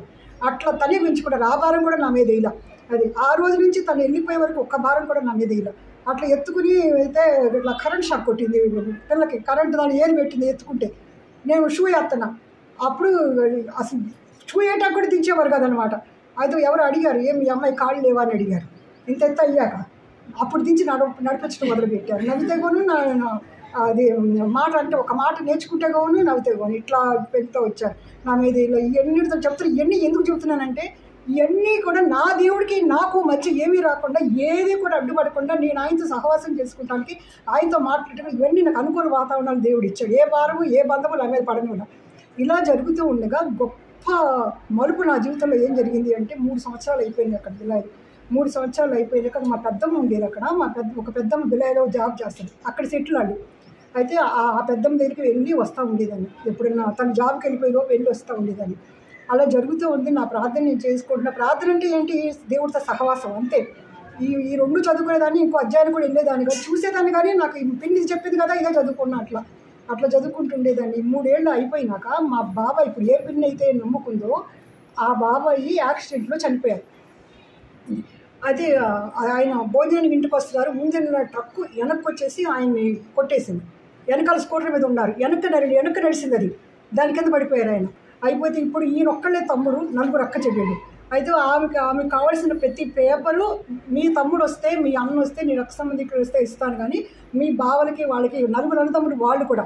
అయితే వాళ్ళు ఎవరికి ఇవ్వరు, నీ వాళ్ళు ఎవరైనా ఉంటే వాళ్ళకి ఇస్తామన్నారు. ఇన్సూరెన్సులు, లారీలు చాలా ఉంటాయి కదా, ఇస్తానంటే అప్పుడు తనకి షాక్ అయిపోయాం. అందుకే మేము భయపడమని రాత్రిపూట అమ్మ నా దగ్గర ఉంది ఆ టైంలో. మేము ఆ పాట పాడుకుంటున్నాం, ఆ నైట్ ప్రేయర్లో పాట పాడుకుంటూ ప్రార్థన చేసుకుంటున్నాం. ఈ కబురు వచ్చింది. అప్పుడు ట్రంకాలు, ఫోన్లు కూడా లేవు. ఇది వచ్చింది. అందుకని అప్పటి నుంచి అమ్మ పాడదు, నేను పాడిన పాట. భయం వచ్చేస్తుంది ఆ పాట పాడితే. అది మన చర్చిలో పాడుతూ నిలబడతాను అంతే. ఆ పాట దగ్గరికి వచ్చేటప్పటికి ఆ పాట పాడుకుంటూ దాని మా అమ్మ తమ్మయత్వంలో ఉంది. సడన్గా ఆ కబురు ట్రంకాలు వచ్చింది. ఇక్కడ అందరూ అప్పుడు ఇక అడవుల్లో గుండా, జగదల్పూర్ అడవులు ఇవన్నీ గుండా పట్టుకొని ఇక అక్కడి నుంచి వచ్చాము. అక్కడి నుంచి వచ్చినాక ఇప్పుడు ఏం చేయాలి? మేము బిలాయిలో, ఇక్కడేమో తమ్ముడు కావాలి, ఎవరికి ఇంకా ఏమి ఇవ్వమంటున్నారు, మేము అక్కడి నుంచి రాలేము. అప్పుడు అక్కడ పైకి లెటర్ రాసి ట్రాన్స్ఫర్ పెట్టుకొని విశాఖపట్నం తప్ప ఇంకా లేదు. అంటే స్టీల్ ప్లాంట్ విశాఖపట్నమే కదా, అంటే స్టీల్ ప్లాంట్ వాళ్ళకి ట్రాన్స్ఫర్లు ఉండవు. స్టీల్ ప్లాంట్ కట్టే వాళ్ళకి ట్రాన్స్ఫర్లు ఉంటాయి. కంపెనీలు అక్కడక్కడికి కట్టేసి ఇంకో చాటుకి వెళ్ళిపోతారు. అట్లా హెచ్ఎస్సీఎల్ వీళ్ళు అన్నమాట. వీళ్ళు హిందుస్థాన్ స్టీల్ కన్స్ట్రక్షన్ లిమిటెడ్ తాను వీళ్ళు కట్టేవాళ్ళు, వీళ్ళు ప్లాంట్ని కట్టేవాళ్ళు.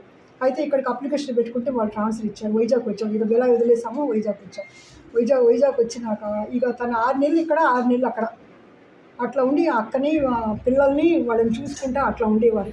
అట్లా చూసుకుంటూ ఉన్నప్పుడు జీవితం అలా సాగుతూ వచ్చినప్పుడు మాకు సంఘం లేదు. అది ఆ టైంలో వచ్చాము. తను వచ్చినాక ఏమైందంటే కొన్ని సంవత్సరాలు ఉండినాక ప్రభు పుట్టినాక తను లిబియా వెళ్ళారు. కంపెనీ లిబియా పంపించింది. లిబియా పంపిస్తే అక్కడ 3.5 సంవత్సరాలు లిబియాలో ఉన్నారు. ఆ 3.5 సంవత్సరాలు నేనేం చేయాలి? అది ప్రభు పుట్టినాక అక్కడ నేను ఇక్కడికి వచ్చేసి విజయవాడ వచ్చేసి సామాన్లన్నీ తీసుకుని విజయవాడ వచ్చేసి భుజన్ స్కూల్లో జాయిన్ చేశాం. భుజన్ స్కూల్లో జాయిన్ చేసి అమ్మని ప్రభు పెంచింది, ప్రభుని అమ్మ పెంచింది కదా, అట్లా అమ్మ దగ్గర పెరుగుతున్నాడు. నేను ఒక్కదాన్ని భుజన్ పెట్టుకుని విజయవాడ ఉండేదాన్ని. విజయవాడ అంటే ఏంటి? మాకు సెంటర్ పాయింట్. ఏ పని వచ్చినా అందరూ విజయవాడ వస్తారు. నేను ఉండేదేమో ఒక పెద్ద ఈ హాల్ అంత రూము, ఈ హాల్ కన్నా కొంచెం చిన్నది ఉండొచ్చు. ఒక మూల బాత్రూమ్, ఒక మూల పొయ్యి కట్టు ఉంటుంది. ఈ రూమ్ అంతా ఇంత ఉంటుంది. ఇట్లా పెద్ద ఇంత పెద్ద గుమ్మం ఉంటుంది ఇక్కడ ఉంటుంది. అయితే అలా ఉన్నప్పుడు ప్రతి ఒక్కడు హాస్పిటల్కి వచ్చేవాడు, బిలాయి నుంచి వచ్చేవాడు, ఊరి నుంచి వచ్చేవాడు. అందరూ వస్తే పిల్లకి నాకు కలిపి మేము ఇక్కడ ఉన్నప్పుడు సరుకులు నేను కాళేశ్వరం మార్కెట్కి తెచ్చుకునేదాన్ని.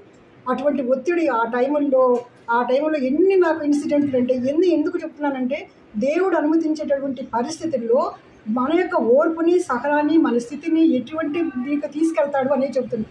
అదే టైంలో మా అమ్మకు వింత జబ్బు చేసింది. మా తమ్ముడికి చనిపోయే కావులు వచ్చాయి. మా పెద్దమ్మ కొడుక్కి యాక్సిడెంట్ అయ్యి కాలు పైదాకా తీసేశారు. వీళ్ళందరూ హాస్పిటల్ బతుకుతారో చనిపోతారో తెలియదు.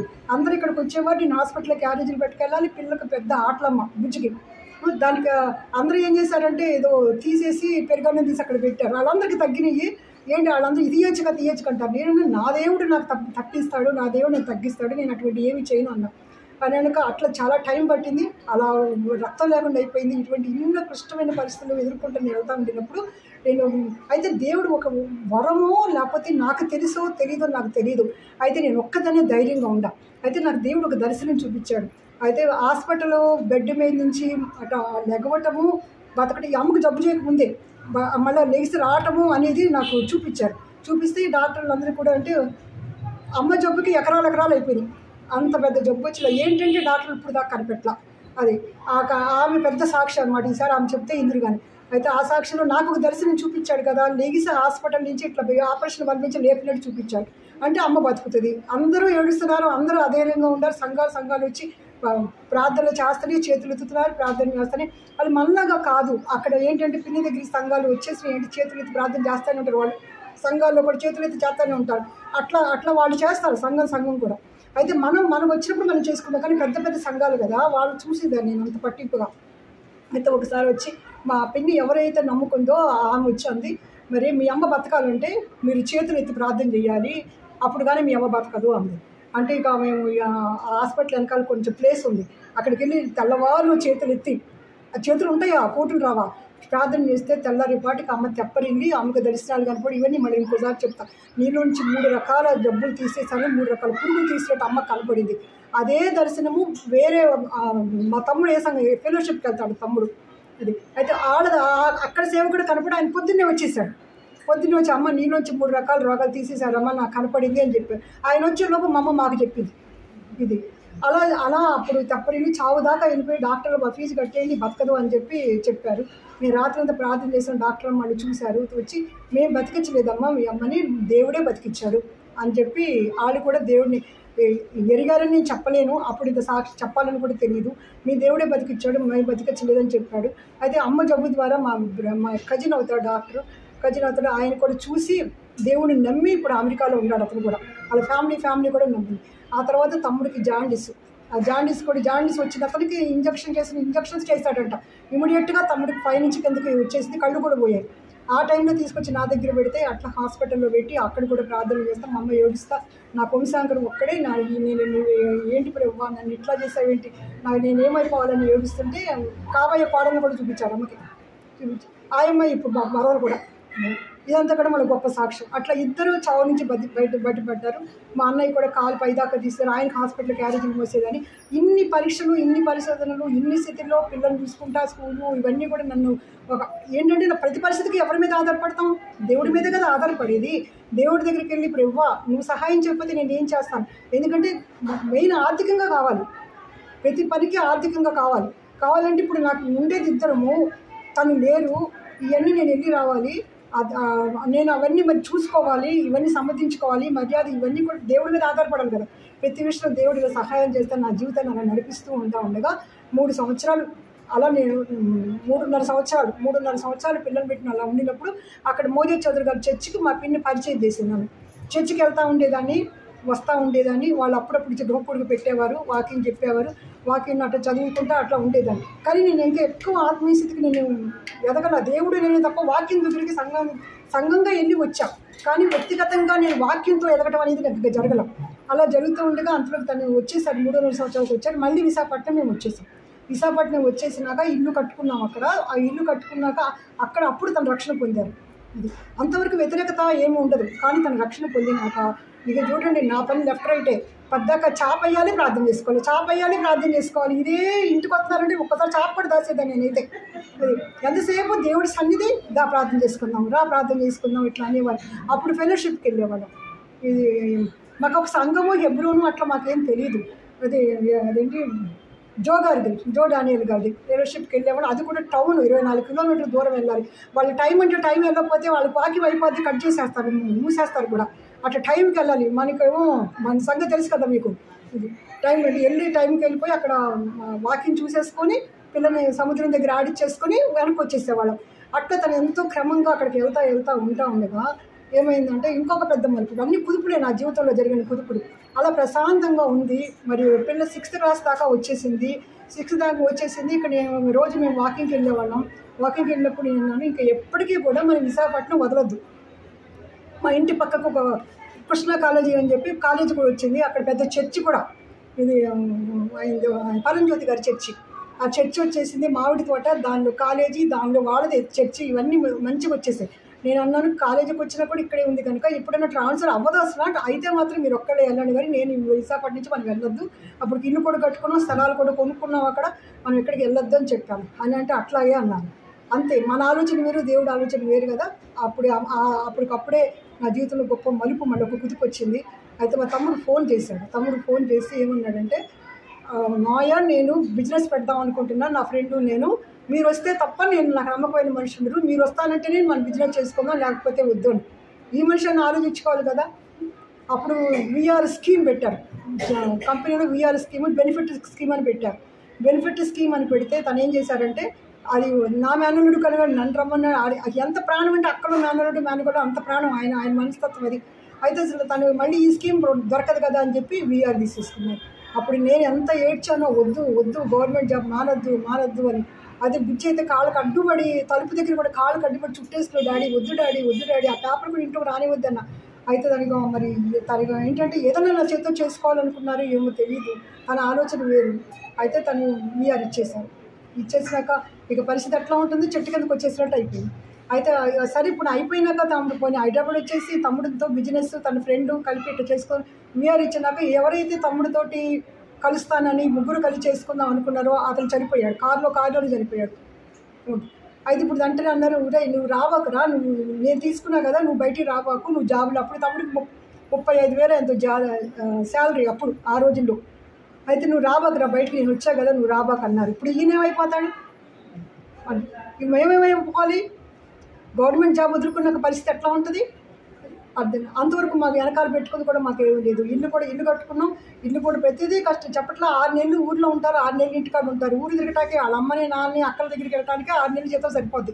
6 నెలల జీతము ఈ లోన్లు ఇవి ఇల్లు కట్టుకున్నప్పుడు అట్లా ఇవన్నీ జరుగుతూ వచ్చినప్పుడు నాకు ఏం చేయాలో అర్థం కాలేదు. అప్పుడు అక్కడ ఉండగానే హైదరాబాద్లో ఒక అపార్ట్మెంట్ కొనుక్కోండి, ఎందుకంటే ప్రేమికుడు ఉన్నాడు కదా.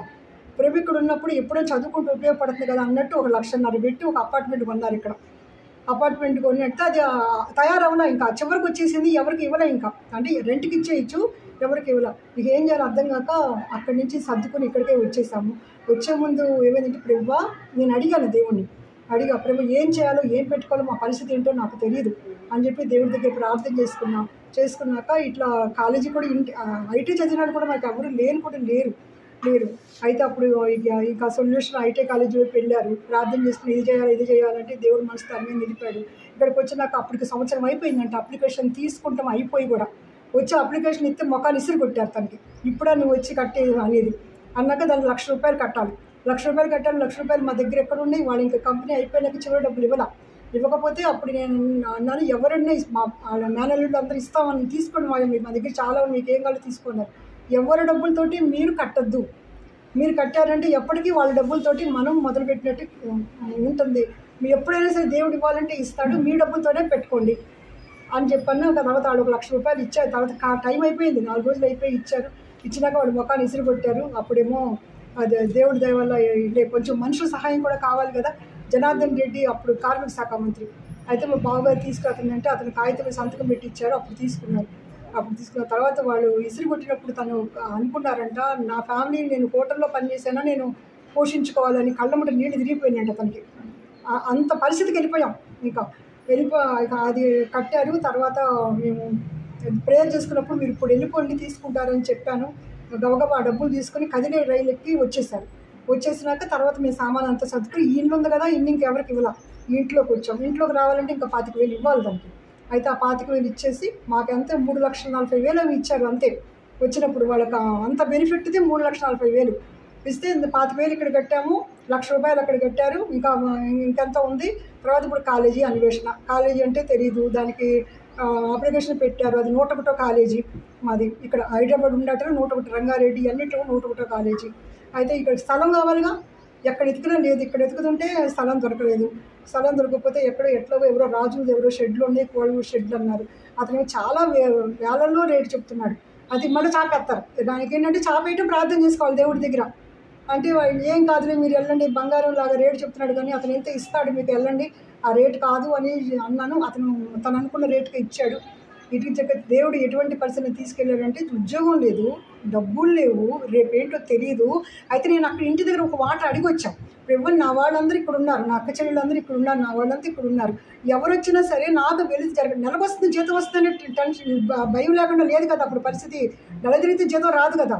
ఏం చేయాలి? నాకు మాత్రం ఎలిత అవ్వడానికి వీల్లేదు ప్రభువా, ఇది నీ ఇష్ట ప్రకారం నేను అక్కడికి వెళుతున్నాను, కానీ నాకు ఎలిత అనేది లేదు, ఎవరు వచ్చినా నాకు మర్యాద జరగాలి అని దేవుడి దగ్గర అడిగినప్పుడు దేవుడు ఆ వాగ్దానం చేత పట్టుకుని నేను వచ్చినాక ఏం చేయాలి, ఎట్లా చేయాలి? ఫస్ట్ వచ్చేస్తుంది, డబ్బులు ఉండవు, ఉన్న డబ్బులు అయిపోయినాయి. ఇక్కడ ఇనుప సామాను కొనేశారు, ఆ షెడ్ తీసుకున్నారు. ఆ షెడ్ చూస్తే మీకు ఎవరికి నేను ఏం చేశానో మీ అందరికీ తెలియదు అసలు. అయితే మా బావగారు వచ్చారు నా జత, తనేమో ఆఫీసు చుట్టూ తిరిగేవారు. ఇక్కడ కూర్చుంటే షెడ్లు బాగా చేసుకోవాలి కదా, చేసుకోవాలంటే మరి కూలి పెట్టుకోవాలంటే డబ్బులు కావాలి. ఎవరు వస్తారు కూలి? మాకు ఎవరు తెలియదు అసలు. ఇక్కడే ఈ స్నేహపురి లోపల మరుపులో ఉంటుంది. ఇప్పుడు మోర్ వచ్చింది అక్కడ అయ్యే షెడ్లు. అయితే అక్కడి నుంచి ఈ సైడ్ నుంచి ఇక్కడికి తీసుకొచ్చేవా. అయితే పురుగులు లెగుస్తూ ఉండేవి కింద, కోళ్ళఫరం కదా, లెగుస్తూ ఉంటాయి. మేము ఇప్పుడు కూర్చుంటే ఇక్కడ లెగుస్తూ ఉండేవి. ఆ ఎత్తిపోసేసి బాగా నీళ్ళు తెచ్చేవారు, గోడల మధ్యలో కట్టి మేము తడుపుతూ ఉండేదాన్ని. మళ్ళీ పురుగులతో అవన్నీ ఎత్తిపోసేసి మళ్ళీ ఈ రకంగా ఎంత కష్టపడ్డామంటే ఆ రోజు నాకు అనిపించింది డబ్బులు విలువ. అందుకే నేను అనేకసార్లు మీకు చెప్తాను.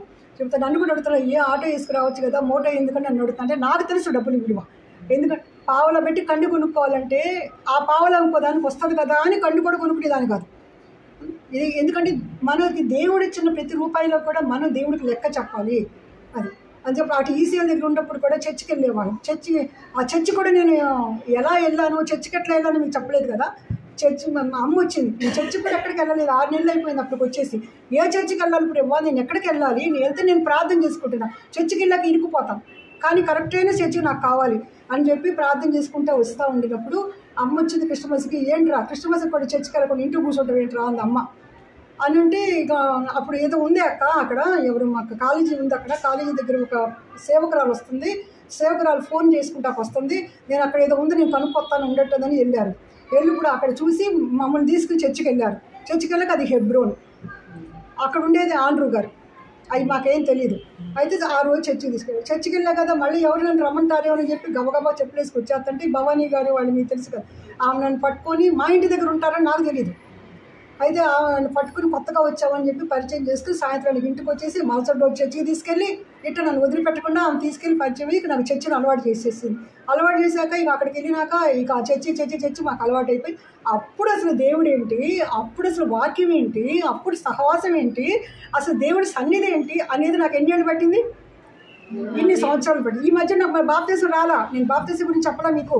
బొట్టు చచ్చే ఇష్టం, బొట్టు పెట్టుకునేదాన్ని, అందులో నల్లబొట్టు అంటే మరీ ఇష్టం పెట్టుకుంటుంది. ఈ కాలేజీ, ఈ టెన్షన్లు, ఇవి మా చర్చి ఇట్లా సాగుతూ ఉండినప్పుడు అసలు మనకి ఇన్ని కష్టాలు రావడానికి తనకి ఏంటంటే ఇక్కడ ఏదైనా ఇరుకొచ్చి పరిస్థితి వచ్చిందనుకో వచ్చేసి గబగబ స్వీట్ ప్యాకెట్ పెట్టుకొచ్చేసి దేవుడిని స్తుతించేవారు.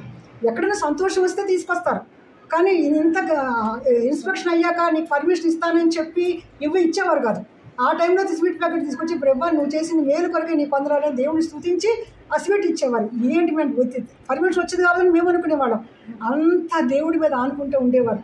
ఆ పరిస్థితుల్లో ఉంటూ ఉండగా, ఆ సంఘంలో అలా నడుస్తూ ఉండగా, దేవుడు ప్రత్యేక పోషిస్తూ ఉండగా, అప్పుడు వాక్యం ఏంటి ఇదేంటి మీ వీబీఎస్ ఏంటో కూడా నాకు తెలియదండి. అప్పుడు అందరూ వెళ్తాండి ఏంటి వీబీఎస్ అంట, వీళ్ళందరూ వెళ్తారంటే ఏంటి వీబీఎస్ అని కూడా తెలియదు నాకు.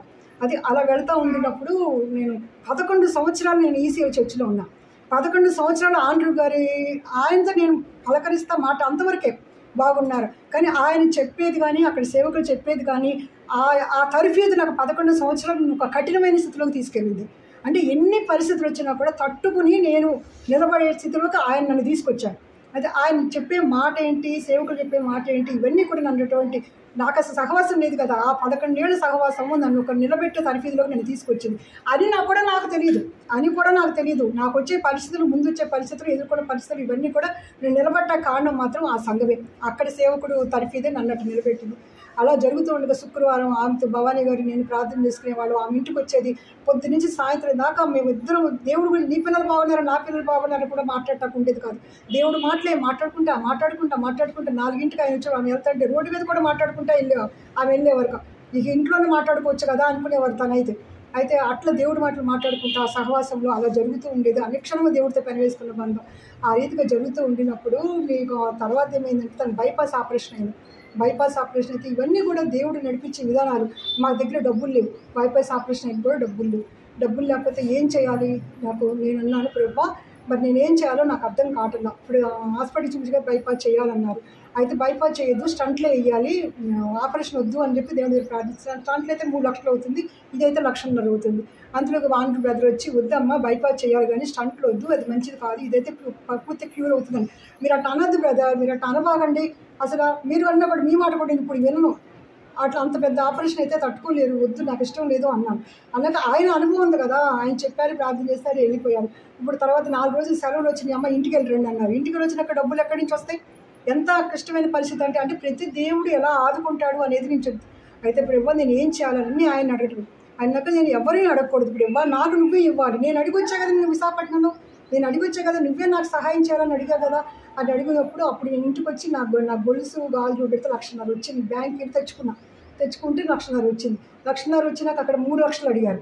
ఈలోపు ఏం ఆకాశం వైపు ఎప్పుడు ఆకాశం వైపు తలెత్తటమే చూసి ఇప్పుడు నేను ఏం చేయాలి బ్రహ్మా నేను మరి 3 లక్షలు అంటున్నారు, 1.5 లక్షన్నరే కదా నా దగ్గర ఉంది అని అంటే ఇక ఆయన ఏం చెప్తారు. ఇక ఆయనతో పాటు అంతలో ఈలోపు ఎవరో మక్కల్లో ఎవరు వచ్చేసి మిగిలిన ఎవరో అదే డబ్బులు తెచ్చేసారు. 3 లక్షలు కట్టేశాను. 3 లక్షలు కట్టేసినాక ల్యాబ్కి తీసుకెళ్ళి ఇది ఆపరేషనే కానీ స్టంట్లు పనికిరాదు అని చెప్పి మళ్ళీ పంపించినాక దానికి 1.5 లక్షలు కట్టాలి. ఎందుకంటే నా దగ్గర 1.5 లక్షలు ఉంది కదా.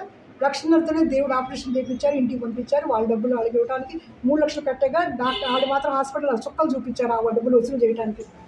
అట్లా ఎట్లయితే వాళ్ళకి ఇచ్చేసారు. దేవుడు అనుకున్న మాట నెరవేర్చాడు కదా. అక్కడ ఆకాశం వైపు కన్నులైతే నేను అడుగుతూ వచ్చాను కదా. అట్లా ఇంకొక ఇన్సిడెంట్ చెప్తాను. ఎందుకు చెప్తున్నానంటే అందరం స్త్రీలు కూర్చొని మంగళవారం అది జరుగుతుంది. కూర్చున్నప్పుడు అందరం మాట్లాడుతూ బిచ్చికప్పుడు కళ్ళు కనపడేవి కాదు. 8th క్లాస్లో బయటపడింది. అది 20 ఏళ్ళు వస్తే కానీ ఆపరేషన్ చేయరు అని చెప్పారు. కళ్ళు తోడి పెట్టుకోవాలని ఏడ్చేది. కళ్ళజోడు పెట్టుకోకుండా ఉండేది ఏదన్నా ఉందా, ఎవరన్నా కనపడితే బాగుండు అని దేవుడి దగ్గర ప్రార్థన చేసేదాన్ని. ప్రార్థన చేస్తూ ఉన్నప్పుడు ఆ రోజు పేపర్లో పడింది. ఎందుకంటే కళ్ళజోడు పెట్టుకోకుండా ఆపరేషన్ వచ్చింది అనేది పేపర్లో పడింది. అన్నాక అది మేమందరం కూర్చొని ప్రార్థన మాట్లాడినప్పుడు ఇలా పడిందంటే ఇలా కనిపెట్టారంటే మనం ప్రార్థన చేస్తున్నాం కదా అని అనుకుంటే దానికి 25,000 అవుతాయి అని చెప్పి రాసింది దాని మీద. అని నేనన్నాను చూడండి మాటని ఎక్కడ ఎలా వాడాలా అనేది నేను చెప్తున్నాను మీతో. 25,000 ఏముందిలే, 25,000 సంగతి కాదు అసలు, ముందు కనిపెట్టారు కదా అన్న. ఇంతే నేను అందే. ఇక అంతే లక్షల చేతులతో వాడారు కానీ 25,000 నాకు దొరకల. 25,000 దొరకల. ఆమె చేయించడానికి 1.5 సంవత్సరం దాకా 2 ఏళ్ళ దాకా దాదాపు నాకు 25,000 దొరకల. వాడుతున్నారు, తీసుకెళ్తున్నారు, కాలేజీకి వాడుతున్నారు, పెడుతున్నారు, అన్నీ చేస్తున్నారు. అప్పుడు నాకు రియలైజ్ అయ్యింది ఎందుకు నాకు 25,000 నాకు ఎందుకు దొరకట్లేదు అని. నువ్వు అన్నావు కదా ఆ రోజు మాట అని దేవుడు గుర్తు చేశాడు. అంటే 25,000 ఏముంది అనుకుంటాకు లేదు. 25,000 కూడా దేవుడు ఇస్తే అయ్యా నువ్వు ఇవ్వకపోతే నేనేం చేయగలను, ఇప్పుడు నేనేం చేయగలను అని చెప్పి అప్పుడు నా దేవుడికి క్షమాపణ అడిగి అప్పుడు నేను నా గొలుసు తీసుకెళ్ళి బ్యాంకులో పెట్టుకొని 25,000 పెట్టుకొచ్చి పిల్లకి ఆపరేషన్ చేయించారు 2 కళ్ళకి, కళ్ళజోడు లేకుండా. అది అట్లా. ఎందుకంటే ప్రతిదీ దేవుడు పట్టుకోడు అనుకుంటారు, చిన్న చిన్న మాట కూడా పట్టుకుంటారు. చిన్న చిన్న అందరూ కలిసి ఆటోకి వెళ్ళేవాళ్ళం, చర్చికి వెళ్ళాలంటే ఆటోకి వెళ్ళేవాళ్ళం. వెళ్ళాక నేను వెళ్ళినాక మనం ప్రతి పరిస్థితి దేవుడికి లెక్క చెప్పాలి కదా. మనం నడవగలిగే శక్తి ఉంది, అందరికీ నడవగలిగే శక్తి ఉంది.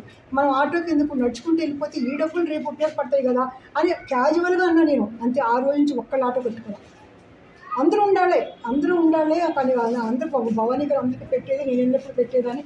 ఎందుకో మాట్లాడతా ప్రతిదానికి మనం లెక్క అప్పు చెప్పాలి కదా. ఇవాళ నడవగలం కదా, మనం వాళ్ళు నడవలేనప్పుడు దేవుడు ఇస్తాడు, అప్పుడు ఆటో ఎక్కుదాం అని అంటే అప్పటి నుంచి ఎవరు మాకు దూరమే, చాలా దూరం మందిరానికి నడుచుకుంటూ వెళ్ళాలంటే. అట్లా దేవుడు ప్రతి విషయంలో కూడా ప్రతిదీ నేను జవాబుదారీగా చెప్పాలి, దేవుడికి నేను లెక్క చెప్పాలి. ఇవన్నీ కూడా దేవుడు నేర్పిస్తా, ఇవన్నిటి కూడా తీసుకొస్తా.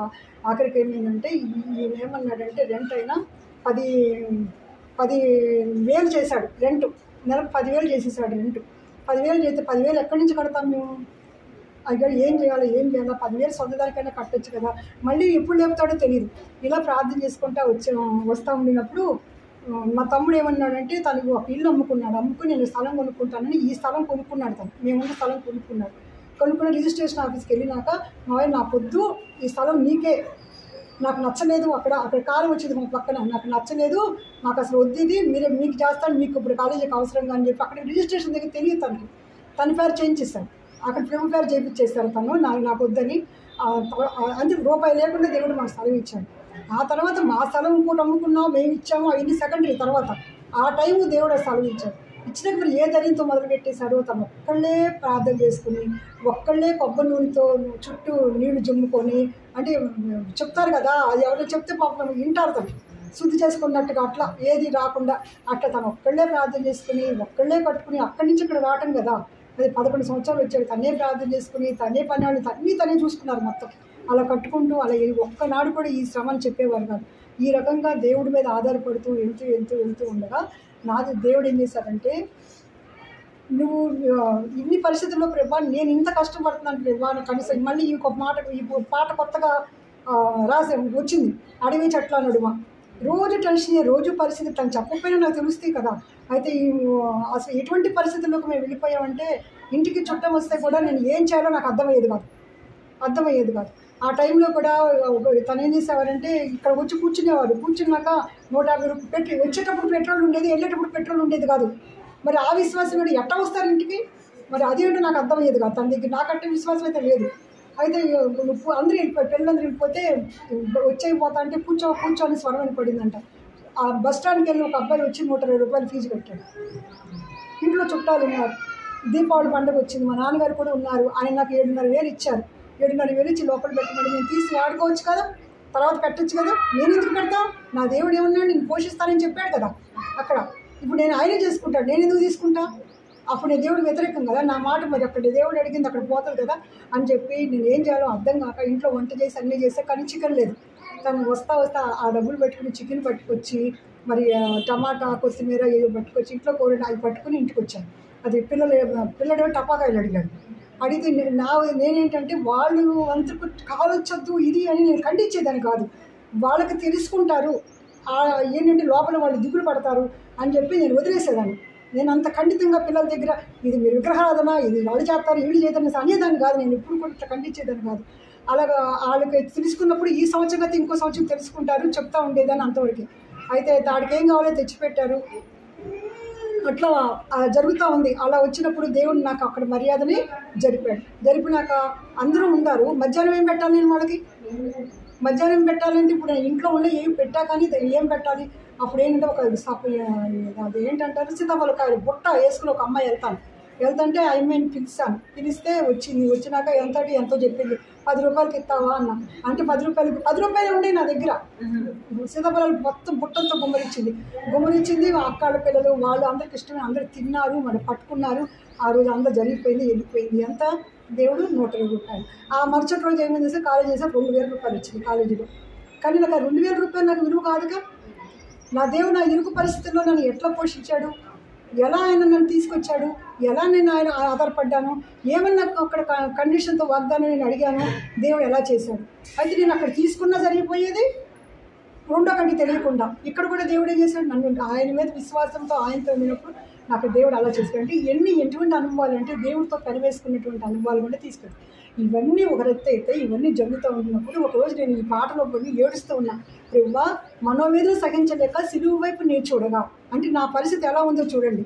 అలా ఉండినప్పుడు నేను దేవుడిని అడుగుతూ వస్తున్నాను, ఏంటి ప్రభువా ఈ పరిస్థితి, నా పరిస్థితి ఏంటి ప్రభువా, నేను మనోవేదన సహించలేకపోతున్నాను ప్రభువా, నువ్వు సిలువులో నన్ను ఎత్తుకుని ముద్దాడితివే అని పాడుకునేదాన్ని నేనే. నువ్వు సిలువులో నన్ను ఎత్తుకుని ముద్దాడితే తర్వాత ఒక 2 నెలల తర్వాత ఒక గోడ మీద 2 గీతలు గీసి, ఇది నా పెద్ద గీత ఇది చిన్న గీత అని నన్ను సిలువులో ఆయన పెద్ద గీత మనది చిన్న గీత. అప్పుడు సిలువ దగ్గరికి వెళ్ళేటప్పుడు ఏమవుతుంది, ఆయన శ్రమల ముందు మన శ్రమలు చాలా చిన్నవి కదా.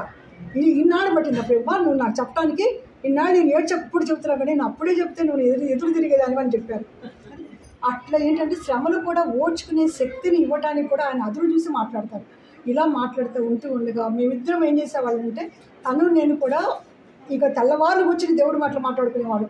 తను అడుగుతూ ఉండేవారు, నేను చెప్తూ ఉండేదాన్ని, తను అడుగుతూ ఉండేవారు క్వశ్చన్ నేను చెప్తూ ఉండేదాన్ని. ఇట్లా మేము ఎవరు ఆడ గురించి ఇల్లు గురించి ప్రతి ఉదయం వాళ్ళ అక్కలు చెల్లెళ్ళు అందరి గురించి మాట్లాడుకునేవాళ్ళు.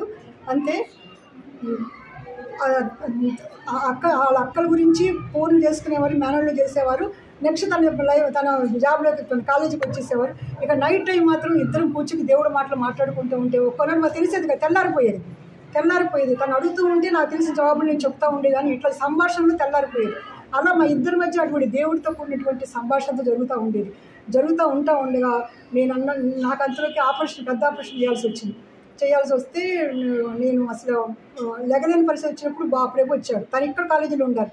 అప్పటికప్పుడు తీసుకెళ్ళి ఇప్పుడు జాయిన్ చేశాడు. రాత్రి 7ంటికి మధ్యాహ్నం తీసుకెళ్ళాడు, రాత్రి 7ంటికి జాయిన్ చేశాడు. రేపు పొద్దున ఆపరేషన్ చేయించేశాడు. పిల్లలు ఏమవుతుంది, మరి పిల్లల అమ్మ చేయించుకోవాలంటే పిల్లలకి ఎందుకు చెప్పగలమా మనం? ఇక భయం గీత ఏమీ ఉండదు. అప్పుడు చాలా సఫర్ అవుతున్నా. అయితే ఆపరేషన్ చేసినాక ఆపరేషన్ అంటే భయం ఉంటుంది కదా, ఎవరికైనా భయం ఉంటుంది కదా. ఆపరేషన్ థియేటర్ తీసుకెళ్లారు, ముత్తు డాక్టర్ రాలేదు. వాళ్ళేమో చీరలు నగలు మాట్లాడుకుంటున్నారు డాక్టర్లు. నాకేమో ప్రెవ్వా అని నేను దేవుడిని అడుగుతూ వస్తూ ఉంటే అప్పుడు ఎప్పుడైతే నాకు మొత్తం ఇంజక్షన్ ఇవ్వగానే ఆయన సిలువ దర్శనం నాకు కనపడుతుంది. ఆ సిలువ దర్శనంలో నేను ఏంటంటే సిలువ వైపు చూసినప్పుడు ప్రెవ్వా నువ్వు నా కొరకు ఎంత బాధపడ్డావు, నువ్వు నా కొరకు మొత్తుమంది లేదు, నీకు మొత్తుమంది లేరు, నీకు డాక్టర్లు లేరు, నీకు ఎవరూ లేరు ప్రెవ్వా, నువ్వు డైరెక్ట్గా నీకు భరించావు ప్రెవ్వా. నువ్వైతే నాకు డాక్టర్ని ఇచ్చావు, సిస్టర్ని ఇచ్చావు, మొత్తుమందిని ఇచ్చావు. నాలో ఉన్న చెడుని తీసేయడానికి నొప్పి లేకుండా నాలో చెడుని తీసేస్తున్నావు ప్రెవ్వా. కానీ నువ్వు నా పాపాల కొరకు నా కొరకు ఎప్పుడు తెలిసింది వాక్యం, సంఘంలో వాక్యం తెలిసింది కదా, నా పాపాల కొరకు నా కొరకు నువ్వు ఎంతగా నా కోసం ప్రెవ్వా ఇన్ని ఏర్పాట్లు నువ్వు నాకు చేసావు ప్రెవ్వా. నిన్ను ఏమి స్థుతించను ప్రెవ్వా, నువ్వు నా కోసం చేసిన మేలు నువ్వు నా కొరకు అంత బాధపడితే ఇంతగా నాకు చేసావు ప్రెవ్వా, నేను ఏమని స్థుతించాలి అని చెప్పి ఇక నేను ఆ సిలువ వైపు చూస్తున్నాను, ఏడుస్తున్నాను. ఆయన శ్రమ ఆయన బాధ నాకు అర్థమవుతుంది. నాకు అంత బాధపడే నువ్వు నాకే బాధ లేకుండా చేసావు ప్రెవ్వా అని చెప్పి ఇంకా ఏడుస్తా నాకు వాళ్ళ ఆపరేషన్ చేస్తే తెలియదు నాకు, కానీ నాలో అటువంటి వేదన అలా అయింది. ఆపరేషన్ అయిపోయింది, తీసుకొచ్చాడు. ఇక్కడ చూడండి నా వేదన, నడుము పోటు మామూలు పోటు కాదు, అసలు పెనం మీద ఉన్నట్టుండేది, అంత ఆగేది కాదు.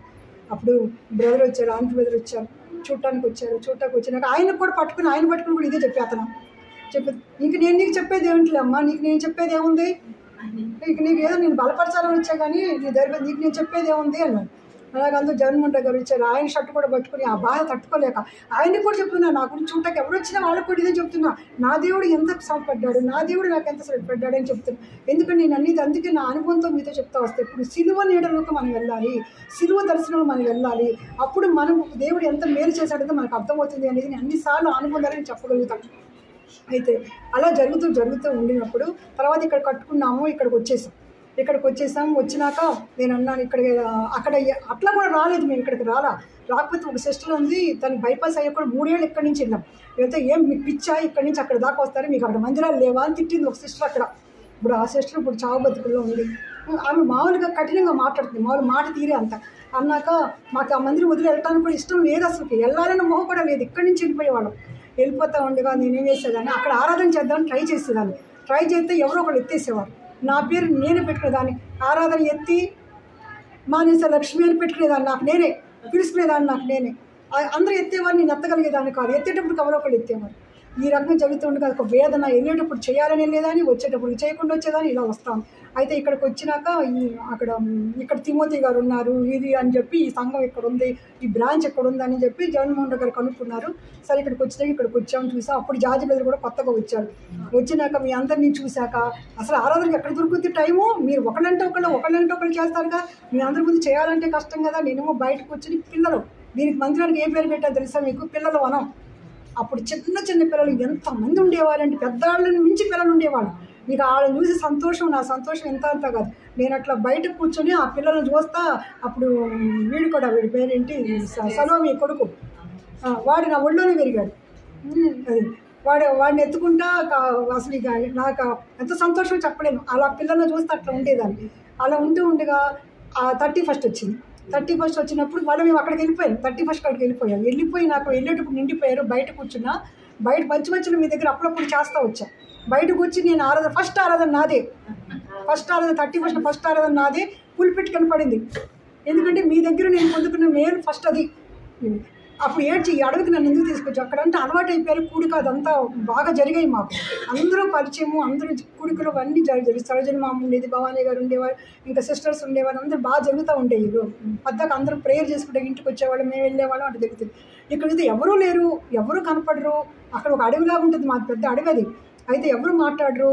ఈ సంఘానికి వచ్చానే కానీ నాకేం అర్థం కావట్లా. అయితే ఏడుస్తూ ఉండేదాన్ని, ఎందుకు తీసుకొచ్చావు ప్రభు? ఆంటీ గారు చెప్పారు, చదిరిపోయి వెళ్ళాలమ్మా, నీ చెల్లి ఒక పక్కకి వెళ్ళాలి, నువ్వు ఒక పక్కకి వెళ్ళాలి, నువ్వు అక్కడ ఆశీర్వాదకరంగా మారుతావు అని చెప్పాడు ఆయన. అమ్మ ఏంటి ఈయన ఇట్ట మాట్లాడుతున్నాడు, నాకేమీ రాదు, ఏంటి ఇట్ట మాట్లాడతాడు అనుకునేదాన్ని. అయితే ఇలా ఇక్కడికి వచ్చినాక దేవుడు నా జీవితాన్ని ఇంకొక మలుపు, ఎన్ని మలుపులు తిప్పుతా వచ్చాడంటే, అలా తిప్పుతా వచ్చినప్పుడు తను తీసుకొచ్చావు దించావు. ఇక్కడ వచ్చి నాకు అదంతా మీకు తెలుసు కదా. అయితే నేను ఇక్కడ ఎంతగానో బలపడి ఫస్ట్ ఆరాధన పులిపిట్టి కనపడేటట్టు చేయగలిగినవి. ఆ ధైర్యము, ఆ అనుభవము, అది ఆ స్థితి నాకు ఇక్కడ వచ్చింది. అయితే దేవుడు ఏం నేర్పించడానికి ఎక్కడ పంపిస్తాడో తెలియదు. అందుకే పెద్ద ఆటలో మనం ఏది నేర్చుకుంటాం అనుకోకర్లా. కానీ చిన్న మందుగా చిన్న కూర్చుందాలో అన్నో నేర్చుకోగలుగుతున్నాం. అలా జరుగుతూ ఉన్నప్పుడు ఒకరోజు క్రిస్టియన్ కూడికంటే వచ్చా. అంటే అప్పుడు చెప్పారు కదా, అన్నం ఏముంది, వచ్చేవాళ్ళు రాలా, ఎవరు చెప్పేవాళ్ళు రాలేదు ఆ రోజు మీకు. అయితే కొద్ది వాకింగ్ చదివమ్మా అంది. చదివితే నేను చదవడం ఏంటంటే సరే చదివి దాని గురించి నాకు అర్థమైంది చెప్పా. ఇక ఆ రోజు జార్జి గారి పెద్ద కాదమ్మా చెప్పాలంటే వచ్చారు కదా.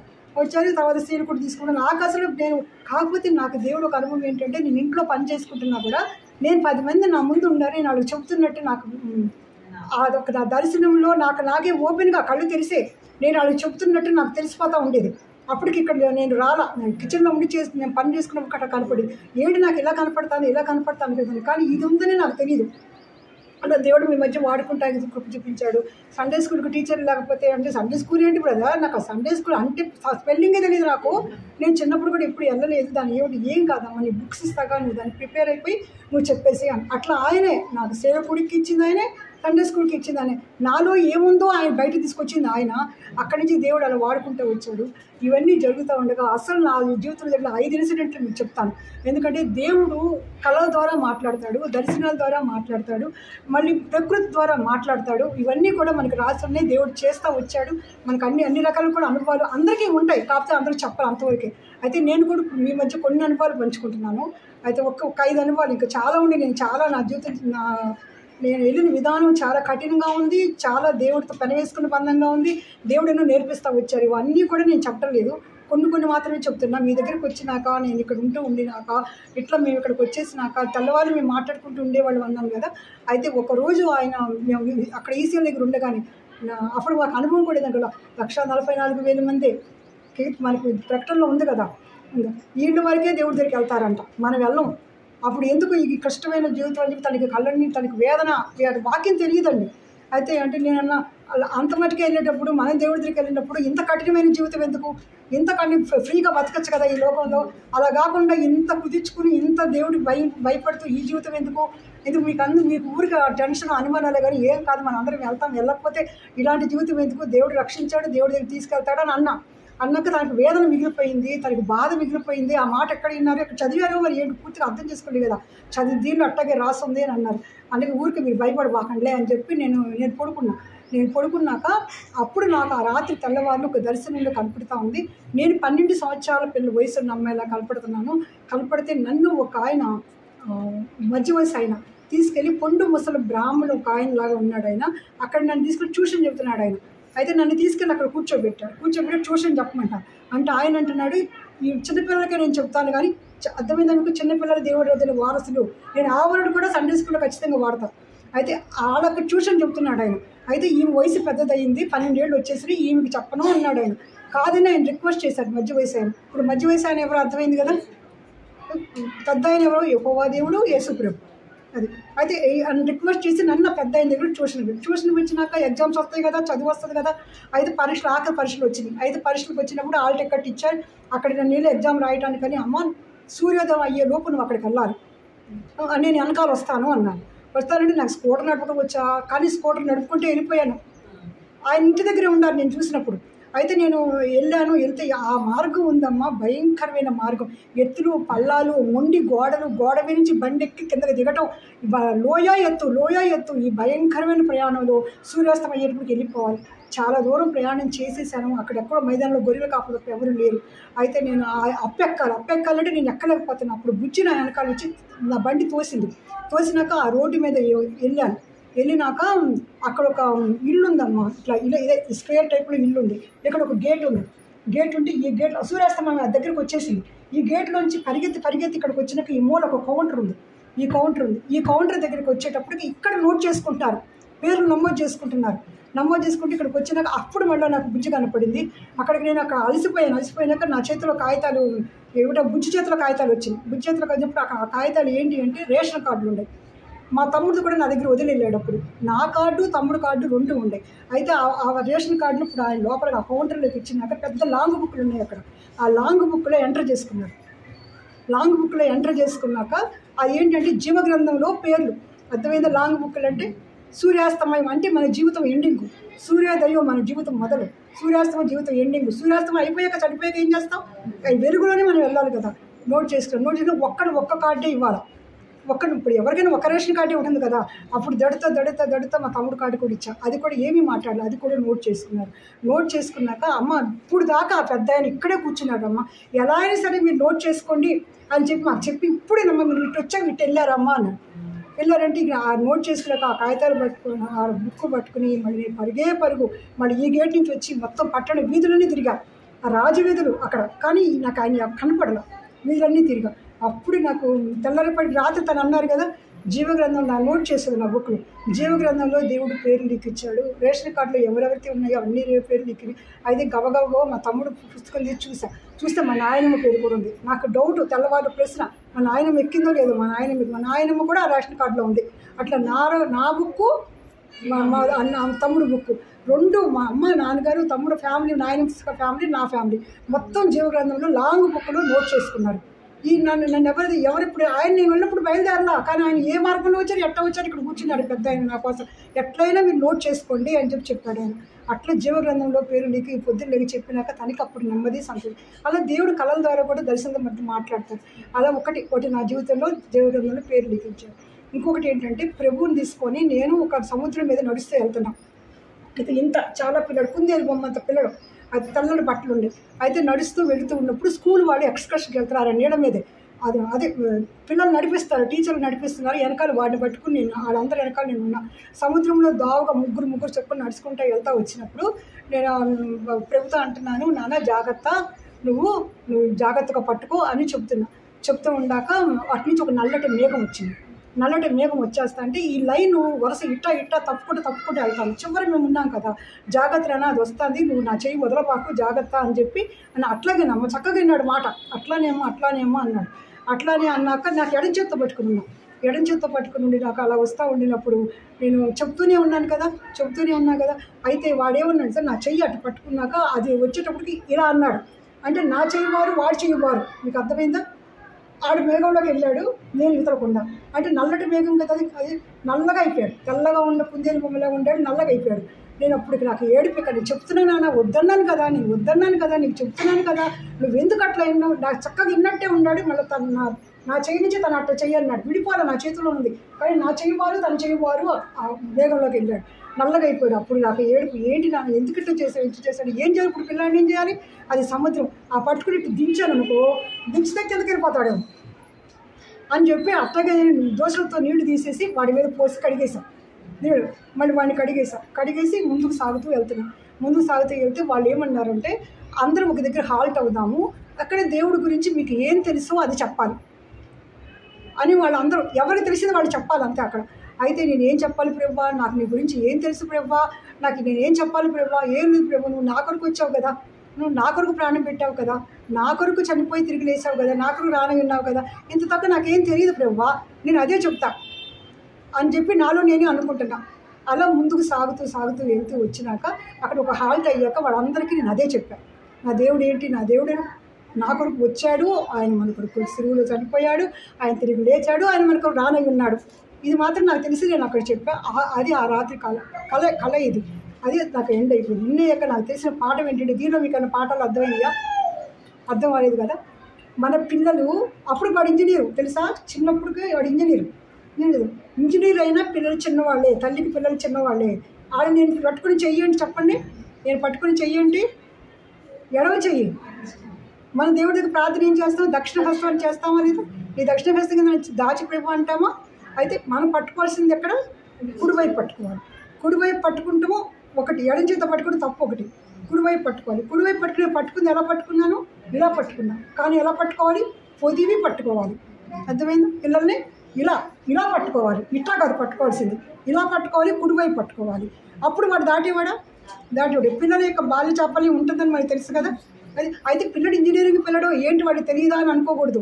పిల్లలు ఎంత పెద్దవాళ్ళైనా వాళ్ళు మనకి చిన్నవాళ్ళ కింద లెక్కి మనం కాపాడవలసిన బాధ్యత ఉంది, మనం వెలుగుతూ ఉండాల్సిన బాధ్యత ఉంది. అందుకని ఆ రీతిగా వాళ్ళ పిల్లల విషయంలో మనం ఎలా భద్రత తీసుకోవాలి, ఎలా నడిపించాలి అనేది ఆ విషయంలో చెప్పారు. అయితే నేను ఇంకో పని ఏం చేసినప్పుడు వాడి నీళ్ళతో కడగాలి కదా, కడిగినప్పుడు నీళ్ళ మీద నడుస్తున్నా నాకు తెలుస్తుంది, స్పర్శ తెలుస్తూ ఉన్నప్పుడు వాడు కడగాలి కదా, ఈ నీళ్ళేనా అని నా బొట్టల మీదతో ఆ నీళ్ళ మీద నొక్కితే అవి నీళ్ళే. ఇక నాలో ఒక పశ్చాత్తాపం మొదలైంది, దుఃఖం మొదలైంది. ఇప్పుడు ఎవరు నువ్వు నన్ను నీళ్ళ మీద నడిపిస్తా అంటే ఇది నీళ్ళ నేను టెస్ట్ చేశాను. అంటే ఎవరిని టెస్ట్ చేశాను నేను టెస్ట్ చేశాను. అంటే నా స్థితి ఎలా ఉంది ప్రభువా, అది ఎన్ని నెలలు నేను ఏడ్చానంటే నేను చెప్పలేను అనమాట. అంత దుఃఖపడ్డా. నా దేవుడు నన్ను నీళ్ళ మీద నడిపిస్తా అంటే ఇది నీళ్ళేనా, నేను బొట్టల మీదతో ఆ కాలేళ్ళతో నొక్కి నేను టెస్ట్ చేశాను. అంటే దేవుడినే కదా నేను ఎంత పాపం చేశాను నేను అని చెప్పి దాని దుఃఖం నాకు అప్పటికి ఇప్పుడు తీరలా. అట్లా దేవుడు నన్ను నీళ్ళ మీద జీవగ్రంథంలో పేరు లిఖించాడు, నీళ్ళ మీద నడిపించాడు. ఇంకొక ఇన్సిడెంట్ ఏంటంటే, ఎవరో ఒకడు నన్ను వచ్చి నీ మనస్సాక్షి చంపుకో, ఒక స్వరం వినపడతా అన్నాడు, మనస్సాక్షి చంపుకుంటే నేనెందుకు మనస్సాక్షి చంపుకున్నాను? నా మనసు దేవుడికి ఆలయం, నా దేవుడు అంటే లేకపోతే నువ్వు చచ్చిపోతా ఉన్నావు. నేను చచ్చిపోయినా, నా శరీరం కాలిపోయినా చనిపోయినా పర్వాలేదు, కానీ నా దేవుడికి ఆలయం మనస్సాక్షి ఆయనకి నిలబడాలి, ఆయనకు ఆలయంగా ఉండాలి అని నేను ఆడితో అట్లయితే నువ్వేం చేస్తావంటే అగ్నిగుండంలో దూకు అన్నాను. అని అంటే నేను అది అగ్నిగుండం ఇప్పుడంటే నాకు వాకింగ్ తీసుకొని పెద్దగా చాలా పెద్ద మంట చేసేసారు అది. అయితే నేను ఎక్కాను, నీళ్ళల్లో దూకుతారు కదా ఈతకి, అలా ఎక్కి నేను దూకేశాను. నేను దూకటానికి ఎక్కేటప్పుడు మంట పెంచేశారు అది దానిలో. ఎందుకంటే నా ఆలయం ఎట్లా, దేవుడి ఆలయం ఎలా చనిపోవాలి, దేవుడి ఆలయం అపవిత్రం ఎలా చేసుకోం కదా. అందుకని దేవుడే నా దేవుడే నా కాళ్ళ ఆలయం ఉన్నాడు. నువ్వు మనస్సాక్షిని చంపుకుంటే నా దేవుడి యొక్క మనసుని చంపుకునే, ఆలయాన్ని చంపుకునేటట్టే కదా, దేవుడికి వ్యతిరేకం కదా. శరీరం కాలిపోతే ఏమవుతుంది, నా దేవుడి ఆలయం కాలకుండా ఉండాలి, నిలబడాలి అని చెప్పి నేను అట్లా మా అగ్నిగుండంలో దూకేసినప్పుడు నిజంగా మీకు తెలియదు, నాకు అసలు నేను ఏమి చెప్పి చదవట్లా, పైనుంచి దూకేశాను అగ్నిగుండంలో, అగ్ని పెంచేశారు, నాకు ఏమీ కాల, నాకు ఏ స్పర్శ లేదు, ఏది వేలు కానీ ఏమీ కానీ నా బట్టలు కాలిపడగానే ఏమీ జరగదు. అట్లా నన్ను టెస్ట్ పెట్టి నేను దేవుడికి నిలబడతానా లేదా అని ఆ టెస్ట్ నా దేవుడు అగ్నిగుండం నుంచి నన్ను బయట తీసుకొచ్చాడు. 3 అయిపోయినాయి కదా. నాలుగోది ఏమైందంటే, ఒకరోజు మనకి శీతాకాలంలో బాగా గాలి తుఫాను మనకి విపరీతంగా ఉంది, సైక్లోన్ అనుకుంటా, విపరీతంగా ఉంది. నాకేమో కిటికీ పక్కన పడుకుంటాం అలవాటు. నాకు కిటికీ పక్కన కాదు, నేను ఎదురు పక్కే పడుకున్నా, కిటికీ ఆ మంచం మీద ఆయన పడుకున్నారు, బుజ్జి అక్కడ పడుకుంది, అట్లా పడుకుని ఉంటే నాకేమో చలి పడదు, అసలు చలి కొంచెం ఉంటుంది, ఎండ అంతే తట్టుకుంటా, చలి మాత్రం తట్టుకో, వెన్ను నుంచి ఉడకొచ్చేస్తుంది. అయితే నేను అంటున్నాను, అమ్మో కూలర్ పెట్టాం, శీతాకాలం అయి వర్షాకాలంలో వేసవికాలంలో కూలర్ పెడితే కిటికీ వేయటానికి లేదు అక్కడ. అయితే ఈ తెల్లారేపటికి కిటికీ మూసేయాలమ్మో, ఈసారి తట్టుకోలేకపోతున్నానని నాకు అనిపించినాక అమ్మో చలి బాగా ఉంది అని అంటే తను ఏమన్నా పొద్దున్నే లేచి కూలర్ తీసేస్తానులే, రేపు పొద్దున్న తలుపు వేసుకోవచ్చు అని అన్నాక నేనేం చేశాను, ఇంకా తట్టుకోలేకపోతున్నాను. అప్పుడు ఒక మధ్య వయసు ఆయన వచ్చి ఇంకా చాలా ఆచారపరులైన వాళ్ళు ఉన్నారు, ముగ్గురు వచ్చారు. ముగ్గురు వస్తే వాళ్ళకి టక ఆర్డర్ జారీ చేసేస్తున్నారు. నువ్వు కూలర్ తీసేసేయి, నువ్వు తలుపు వేసేసేయి అని చెప్పి వాళ్ళకి ఆగి జారీ చేస్తున్నారు. జారీ చేస్తుంటే వాళ్ళు వచ్చారు, టక సెకండ్ల మీద ఆ కూలర్ తీసేయటం, తలుపు వేసేయటం, గాలి ఆనిచిపోవటం, అన్నీ ఆగిపోవటం, నాకు చనిపోవటం అన్నీ అయిపోయినాక వాళ్ళని చూసేది వాళ్ళు ఎలా ఉన్నారంటే తనలాగా ఉన్నారు. ఉంటే ఎందుకు మీరెవరు వచ్చారు అని చెప్పి నాకు ప్రొటెక్షన్ కూడా ఇస్తున్నారు. నాకు ఇట్లా చెయ్యి నన్ను అంటుకోకుండా ప్రొటెక్షన్ కూడా ఇస్తున్నారు. చెయ్యి ఇట్లా పెట్టి ఇస్తుంటే వీళ్ళు ఎవరు ఎట్లాగా వస్తున్నారు, నా మాయ ఉన్నారు ఇక్కడ, వీళ్ళందరూ ఎట్లా వచ్చారు అని చెప్పి నేను అనుకుంటూ ఉన్నా. నాకు అర్థమవుతుంది దేవుడని. నా చలి అన్ని ఉడుకన్నీ పోయింది. అయినాక మీరెవరు వెళ్ళిపోండి అని అంటున్నాను.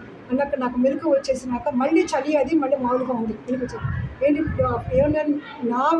నన్నంతగా ప్రేమించే నా మావయ్య అయితే రేపొద్దునే తీసేస్తాను అని అన్నారు. కానీ నన్ను అంతకంటే ప్రేమించే నా దేవుడు ఏమన్నాడు, ఆ క్షణమే రియాక్షన్ అయ్యాడు. ఆ రియాక్షన్లోకి వచ్చేసాడు. దేవదూతలను తీసుకొచ్చారు, ఆ క్రియ చేసేసారు, చలి రాకుండా చేశారు, గాలితో పాలన చేశారు, నన్ను సేవ్ చేసేసారు. ఎందుకంటే దేవుడు ప్రేమ ఎలా ఉంటుంది అది. ఇది ఎందుకు వచ్చింది అంటే దీని ముందు ఇంకోటి జరిగింది. ఒకరోజు నేను అలా కూర్చుని ఇది కూడా దర్శనమే. కూర్చుని ఉండగా నేను ఇట్లా తను కొడుకున్నారని నేను చూస్తూ ఉన్నా. ఒక స్వరం వినపడతాను నాకు, ఏంటి ప్రేమిస్తున్నావా అని స్వరం స్పష్టంగా వినపడతాను. అవును ప్రభువా అన్న. అంటే ఏం చూసి ప్రేమిస్తున్నావు అన్నాడు. ప్రేమను చూసి ప్రేమిస్తున్నావు ప్రభువా అన్న. ఎంతగా ప్రేమిస్తున్నావు అన్నారు స్వరం. అంటే నిండుగా ప్రేమిస్తున్నాను ప్రభువా అన్న. అయితే నన్ను నిండారా ప్రేమించు. మీకు అర్థమైందా? ఎందుకంటే నా జీవితంలో నేను ఎక్కువగా ప్రేమించింది అమ్మకంటే నాన్నకంటే అందరికంటే తననే. నేను అంత ప్రేమ నేను తన నుంచి పొందుకున్నా. అయితే ఆ ప్రేమ నాలో ఉంది. అందుకని దేవుడు ఏమన్నాడు, నిండుగా నేను తన్ని ప్రేమిస్తే నన్ను నిండారా ప్రేమించు. ఏం చూసి ప్రేమించావు? ప్రేమను చూసి ప్రేమించావు. ఎంతగా ప్రేమించావు? నిండుగా ప్రేమిస్తుంది. అంటే ఇప్పుడు ఆయన మన కొరకు చేసింది. అందుకే ఈయన రేపొద్దున తీస్తానన్న ప్రేమ ఆయన ఇమీడియట్గా రియాక్షన్ చూపించేస్తారు. అర్థమైందా మీకు? ఆ ప్రేమకి ఈ ప్రేమకి మన దేవుడు ఎందుకు చూపించంటే దేవుడిని అందరికంటే ఎక్కువగా, నీకంటే నాకు ఎవరు ఎక్కువ కాకూడదు ప్రభు అని మనం అడుగుతూ ఉంటాం కానీ నోడుతూ. కానీ ఇదే సందర్భం వచ్చింది కానీ నేను చెప్తున్నా, ఇలా దేవుడు మన పరీక్ష పెట్టి మనలో ప్రశ్నించి నేను ఎప్పుడు అలా కూర్చోలేదు, అలా చూడలేదు కూడా. కానీ దేవుడు అలా మనలో నుంచి బయట తీసుకొస్తాడు. అప్పుడు కూడా ఏం చేశాడు తెలుసా, ఒక బియ్యం సాలు ఉంటుంది కదా, బియ్యం సాలు అట్లా పెట్టి నిండు సమంగా దానిపైన పక్కన ఇంకో సాలు తీసుకొచ్చి ఇట్లా నిండు కుప్పార పోసి కిందకి దిగాలి. ఇది నిండు, ఇది నిండారా. ఆ వర్డ్ కూడా నాకు తెలియదు అసలుకి. నిండు అంటే తెలుసు, నిండారా అంటే తెలియదు. అయితే నిండారా అని మనం చూస్తాం, ఇంట్లో కూడా చూస్తాం. అయితే అట్టి ప్రేమతో దేవుడు మనం ప్రేమించాలని చెప్పి ఆ రోజు అంటే దేవుడు నన్ను ఎంత ప్రేమిస్తారు, గాలి తుఫాను కూడా నా కొరకు అనగొట్టేసి నిండారా నన్ను దేవుడు ప్రేమించే దేవుడు ఉన్నారు. ఇట్లా ప్రతి విషయంలో నన్ను దేవుడు ఇలా నన్ను నడిపిస్తూ, ఇలా మాట్లాడుతూ, ప్రకృతి నుంచే మాట్లాడుతూ, నేను పొయ్యిగట్టు కడుక్కుంటున్నా సరే బ్రెయిన్ లేపే వాళ్ళకే దేవుడు పని చేస్తున్నారే, నువ్వేం చేస్తున్నావు అని చెప్పి ఆ దానిలో గుండా కూడా మాట్లాడతారు. అట్లా ప్రతిదాన్ని ఒక పొంగల్ పెట్టుండే, దానిలో ఇంట్లో పొంగల్లో బొమ్మలు పెట్టుండే, రేపక్ష బొమ్మలు. ఆ పెద్ద బొమ్మ పైకి కింద కానీ చిన్నగా ఉండేది, కింద కూడా పెద్దగా ఉండేది. అది జ్ఞానంతో ఎంబడించు అన్నారు. అంటే మనం ఏం చేయాలి? పరిశుద్ధ గ్రంథం మనకు జ్ఞానం ఇస్తుంది. ఇది బోధించేవాళ్ళు సేవకులు, వాళ్ళు జ్ఞానులు. ఆ జ్ఞానులు మన జ్ఞానంతో ఎంబడించాలి. ఏదో చర్చకు వస్తున్నామో వెళ్తున్నామో ఏదో వింటున్నామని కాదు. వాళ్ళు ఎవరు మన ముందు పెట్టాడు దేవుడు? పరిశుద్ధ గ్రంథం అందరికీ దోవ చూపిస్తుంది. ఆ దోవని నుండి వెళ్ళే వాళ్ళు సేవకులు, వాళ్ళ వెనకాల మనం వెళ్తున్నాం. ఆ జ్ఞానులు మన జ్ఞానంతో వెంబడించాలి. ఆ బొమ్మల నుంచి మాట్లాడతాం. ఫ్రిడ్జ్ తీసేస్తుంటే దేవుడు ఏమంటాడు, ఫ్రిడ్జ్ నువ్వు దేవుడి శక్తి వాడుతున్నావు కదా, బయటకు వెళ్ళి చెప్పొస్తున్నాడు రాగానే మనం నింపుకోవాలి. ఎక్కడ దేవుడి శక్తి వాడబడిందో మనం అది తీసుకుంటాం, మరి వెంటనే మన ప్రార్థనలో మనం వెళ్ళి వాడుకోవాలి. అట్లా ప్రతి అంశం ప్రతి దాని నుంచి ప్రకృతిలో నుంచి మాట్లాడతాడు దేవుడు. మనకి మనుషుల ద్వారా మాట్లాడతాడు, అన్యుల ద్వారా మాట్లాడతాడు, మనకి ఇంట్లో పరిస్థితుల ద్వారా మాట్లాడతాడు, పిల్లల ద్వారా మాట్లాడతాడు. ఏదైనా సరే మనతో దేవుడు మాట్లాడతాడు. ఎందుకంటే ఎప్పుడు మాట్లాడతాడు అంటే ఆయనతో మన బంధం పెరగేసుకున్నప్పుడు. అలా ఆయన నన్ను రక్షణలోకి నడిపి ఇంకా చాలా ఇంపార్టెంట్ ఉండే, నేను ఇంకా చాలా చెప్తున్నా. అయితే ఇంకొక ఇన్సిడెంట్ మాత్రం చెప్పి నేను ముగిస్తా. అది నేను ఈసీఎల్ చర్చిలో ఉండినప్పుడు మధ్యాహ్నం ఆరాధన వాక్యం అయిపోయింది. ఆ రోజు జగన్మోహన్ రావు గారు వాక్యం చెప్తున్నారు. వాక్యం చెప్పినాక అందరూ ఆరాధన తలంచుతారుగా, నేను కూడా తలంచాను. అని మనం ఆరాధన చేసే పని లేదు కదా, ఎత్తితే ఇంకోటి ఎత్తేస్తారు కదా. తలంచి నేను ప్రార్థన చేసుకుంటే ఆరాధన వాక్యం చేసుకుంటే కళ్ళు మూసుకునేటప్పుడు నాకు ఒక దర్శనం కనపడుతూ ఉంది. అందరూ ఆరాధన చేస్తున్నారు కాబట్టి నాకేం తెలియదు. అయితే ప్రభువు మాత్రం పెద్ద బల్ల మీద ఎంత పెద్ద ఆచారభావుడు, ఎంత పెద్దదంటే నేను చెప్పలేను. మందిరం చాలా పెద్దది. అంత ఆయన కనపడుతున్నారు, అట్లా పొడుగురు కనపడుతున్నారు. నేను నా చేతులకు ఒక వెండి గిన్నె వచ్చింది. ఆ గిన్నెలో ఒక తెల్లదుంటే దాన్ని నేను ఇట్లా తిప్పుతుంటే ఏంటో నాకు ఫస్ట్ టైం నాకు అర్థం కాదు. అర్థం కాక ఇలా తిప్పుతూ ఉండినప్పుడు అది వెన్నపూస అని నాకు అర్థమైంది రెండోసారికి. ఆ వెన్నపూస తీసి ఆయన గాయాల మీద ఇలా టచ్ చేస్తూ వస్తాను. చేస్తూ ఉంటే ప్రభువా మాట్లాడతాను ఆయనతో, ప్రభువా నీ గాయాలు నీకు నీకు నేను నొప్పి కలిగిస్తున్నాయి ప్రభువా అని చెప్పి, ప్రభువా నీకు అయిష్టంగా నేనుంటే, నీకు ఇష్టంగాని పని నేను చేస్తే నీకు నొప్పి కలుగుద్దు కదా ప్రభువా, నీకు ఎంత నొప్పి కలుగుద్దు కదా ప్రభువా అని వెన్నపూస రాస్తా అవి ఇటన్నా గిక్కటే టచ్ ఇలా కొంచెం ప్రెజర్ టచ్ చేశాం. అది ఎంత ఎత్తు ఉంటుంది, అది షెడ్డు అంత ఎత్తు ఆయన ఎగిరి కింద పడ్డారు. అంటే మీకు అర్థమైందా, మనము ఆయన గాయాలు రేపుతుంటే అయిష్టంగా చేస్తుంటే ఆయన గాయాలు ఎంత నిప్పు పడతాయో నాకు అదే దర్శనించారు. ఆ ఎన్నపోస ఏంటో అర్థమైందా మీకు? ఎన్నపోస స్థుతులు. ఎందుకంటే నా జీవితంలో నాకు దేవుడు నేర్పించింది ఏంటంటే స్థుతి మెయిన్. స్థుతి నుంచి నీకు ఏదీ లేదు. అందుకే దేవుడు నాతో ఉచ్ఛ్వాస నిశ్వాసములు స్థుతి గానాలుగా ఉండాలి. ఇవన్నీ కూడా మనకు యోగులో కూడా ఉంటుంది. నేను అది కూడా నోట్ చేసుకున్నా కానీ ఇప్పుడు చెప్పడానికి మనకు టైం చాలదు. ఎందుకంటే ఆయన ఒక్కసారి శ్వాస బిగిస్తే ఏమవుతుంది, సర్వనాశనం అయిపోతుంది. ఒక్కసారి ఊపిరి తీసుకుంటే స్థుతి, ఊపిరి వదిలితే స్థుతి, ఇంకా దేనికి సమయం ఉంది మనకి. అంత స్థుతికి పాత్రలుంటుంటే ఆయన మన కొరకు ప్రాణం పెట్టిన ఆయన ఆ స్థుతికి ఉచ్ఛ్వాస నిశ్వాసం స్థుతి కానాలి. ఆయన నీ ఊహల్లో ఉండగానే దేవుడు మనతో మాట్లాడే దేవుడు, మనం నడిపించే దేవుడు, అంత గొప్ప దేవుడు. మనకి ఒక్కసారి ఆయన మన ఇష్టానుసారంగా మనం బతికేస్తాం, మన ఇష్టానుసారంగా మాట్లాడుతాం, ఇష్టానుసారంగా జీవిస్తాం. అయితే అవన్నీ కూడా ఆయన గాయాలు రేపుతున్నాం అనేది మనం గుర్తుపెట్టుకోవాలి. ఎంతసేపు ఆయనకి స్థుతితోటే ఆయనకి నెమ్మది, స్థుతితోటే ఆయన గాయాలు మనం అది ఆయనకి నొప్పి లేకుండా చేయగలం. స్థుతి ఎప్పుడు చేసుకోగలుగుతాం? ఆయన మీద కృతజ్ఞత ఉంటేదే కదా. కృతజ్ఞత ఎప్పుడు ఉంటుంది? ఆయన మనకు చేసింది విలువ మనం గ్రహిస్తేనే కదా. విలువ ఎప్పుడు గ్రహిస్తాం? ఆయనతో మనకు సంబంధం ఉంటేనే కదా. ఆ సంబంధం అనేది ఉంటేనే కదా. ఆయన ఎంతవాడో, ఎంత గొప్పవాడో, ఎంత చేశాడో తెలిస్తేనే కదా. మరి ఆయన ఎంత కష్టపడతాడని తెలిస్తేనే కదా మనం ఆయనకు అయిష్టమైంది చేయకుండా ఉంటాం, ఆయన గాయాలు రేపుకుండా ఉంటాం. అంత పచ్చిగా ఉంటాయో గాయాలు చూడండి. అది అంత వింతైనటువంటి అనుభవాలతో దేవుడు ఇవన్నీ నేను మెయిన్ ఇంతవరకు చెప్పగలిగాను. నేను ప్రతి విషయంలో కూడా దేవుడు మాట్లాడతాడు, ఏది చెప్పకుండా చెయ్యడు. నేను ఆయన దగ్గరికి వెళ్ళినప్పుడు ఆయన మనం పోషించే దేవుడు, మనం కాపాడే దేవుడు, మనకి మెయిన్ ఏంటంటే మాట్లాడే దేవుడు. అయితే గ్రహించగల మనసు ఉండాలి, జీవితం ఉండాలి, మనకి స్పర్శ ఉండాలి. అయితే ఇవన్నీ వాక్యం ద్వారా కూడా దేవుడు చాలా బాగా మాట్లాడతాడు. ఎందుకంటే ఇవన్నీ కూడా మనకి మెయిన్గా అనుభవించగలిగి గుర్తుంటుంది. నేను ఒంటరిగా ఉన్నాను, విజయవాడలో ఒక్కదాన్ని ఉండాలని చెప్పాను కదా. అలా పెద్ద తలుపు, అది ఒక పెద్ద పుట్టుగది లాంటి హాళ్ళు, దాని నుంచి ఒక పెద్ద త్వర ఉండేది. దానికి ఉన్నప్పుడు పక్కన వాళ్ళు ఎవరో మరి ఏదో దాశారంట, ఇంకొక రూమ్లో ఉండేవాళ్ళు. వాళ్ళ ఫ్రెండ్ ఎవరో తీసుకొచ్చి పెట్టాడంటే సిఐడి వాళ్ళు వచ్చారు. వాళ్ళు పట్టుకుంటారు సిఐడి వాళ్ళు ఎవరో నాకు తెలియదు. అయితే నా దాని నుంచి మా గుమ్మం దగ్గర నుంచున్నారు, ఏ రూమా అని నుంచున్నారు. అయితే ఎవరా అని చెప్పి నేను తిరిగి చూస్తే వాళ్ళు ఎలా పర్సనాలిటీ ఉంటుందంటే అంత 6 అడుగుల పైన నల్లగా తుమ్ము మొద్దులాగా ఇంత ఎత్తున చూస్తే మనం భయం వేసిపోతుంది సిఐడి. అటువంటి పర్సనాలిటీతో ఉండాలి. అమ్మో బ్రెవ్వా నేను ఏం చేయాలి బ్రెవ్వా, ఈ చూస్తే నాకు భయం వేస్తుంది, మీరు ఎవరు వస్తారో తెలియదు అని చెప్పి కన్నానికి ఏదో హోల్ పెట్టుకొని ప్రార్థన చేసుకుంటే పడుకుంటే మనకి 4వ అధ్యాయం నేను నెమ్మదిగా పండుకొని నిద్రపోతున్నాను. మరి ఆ వాక్యం కూడా భలే ఉంటుంది. ఆ వాక్యం కూడా అయితే చూడు నన్ను ఒక్కసారి కీర్తనలు 4వ అధ్యాయం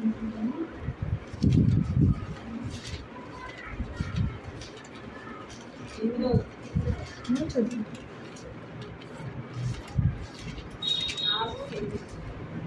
4:8 అమ్మ నెమ్మదితో పండుకొని నిద్రపోవు.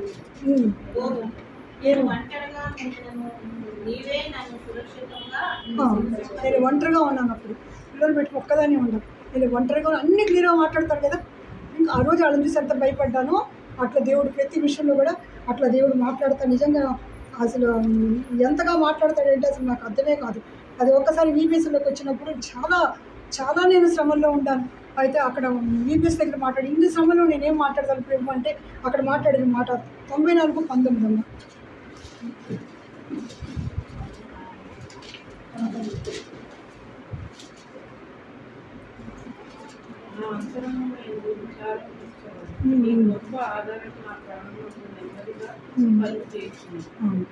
నా అంతరింద్రియములందు విచారములు హెచ్చగా ఆయన ఆదరణే.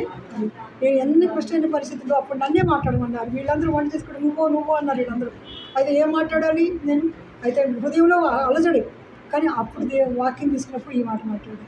అయితే ఎంత క్లియర్గా మనతో మాట్లాడేదేవాడు అంటే నిజంగా ఇంకొక చిన్న మాట చెప్తానమ్మా, నాకు ఆగట్లేదు. అయితే ఒక్కసారి ఏమైందంటే దేవుడు నాకు ఈ సైడ్లో కూర్చుని ఉంటే మాట్లాడుతూ ఉంటాడు చెప్పే కదా. అట్లా ఎట్లానే ఇలా ఉంది గోడ అంటే దేవుడిని దేవుడిగా చూడు. ఎర్ర లెటర్స్ పెద్ద పెద్ద లెటర్స్తో కనపడతాయి. ఏంటి దేవుడి దేవుడిగా చూడటం ఏంటి, ఇది కనపడతాను ఏంటి, నాకు పెద్ద పెద్ద లెటర్స్తో మనం రాస్తారు కదా అట్లా ఉండే. అంటే అప్పుడు ఒక్కసారికి అర్థం కాలేదు, రెండోసారికి అర్థమైంది. దేవుడు అంటే ఎవరు మనకి. నా పరిస్థితులు ఎట్లా ఉన్నాయి, నాకు అది కావాలి ఇది కావాలి, నా కాలేజీ నా పిల్ల ఇవన్నీ నాకు. అయితే దేవుడిని దేవుడిగా చూడు అంటే దేవుడు ఎందుకు వచ్చాడు మనకి, ఆత్మరక్షణ కోసం వచ్చాడు. అంతేగాని నా పరిస్థితిని సరిచేస్తానని రాలేదు కదా ఈయన. అయితే దేవుడు దేవుడిగా చూడండి. దేవుడు నీ కొరకు నా కొరకు ఆత్మరక్షణ వరకు వచ్చిన దేవుడు ఆ రీతిగానే నువ్వు చూడు. ఆయన మన ఆత్మరక్షణ కొరకు వచ్చాడు, కానీ మన పరిస్థితులు చక్క చేస్తానను, మన పరిస్థితులు దాటిస్తానను అందుకు దేవుడు కాదు. నీ ఆత్మ సజీవంగా ఉండాలి, నరకానికి వెళ్ళకూడదు అనేదే దేవుడు వచ్చాడు. అందుకని దేవుడిని దేవుడుగా చూడు. అట్లా మాట్లాడుతూ వచ్చాడు. అయితే ఒక్కసారి ఏమైందంటే నేను ఈ చర్చికి రెడీ అవుతుంటే టీవీ పెట్టున్నాను. అంటే ఇవన్నీ మేము ముందు నీకు చెప్పలేదు. నేను భారతం, భాగవతం, రామాయణాలు, లేఖ చరిత్ర, రామకృష్ణ పరమహంస, శారదాదేవి, బ్రహ్మంగారి చరిత్ర, ఎన్ని పుస్తకాలు ఆఖరికి డిటెక్టివ్ నవల కానీ అన్నీ చదివేశాను. నేను 10వ తరగతి లోపు మొత్తం అన్నీ చదివేశాను.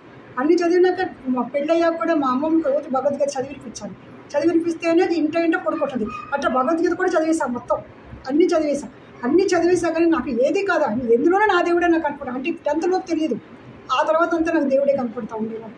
అయితే ఆమె చెప్పిందే నేను చెయ్యాలి, చేసేసాను అంతవరకు. అయితే ఈ మాట ఎందుకు వచ్చిందంటే, ఎక్కడున్నాను నేను,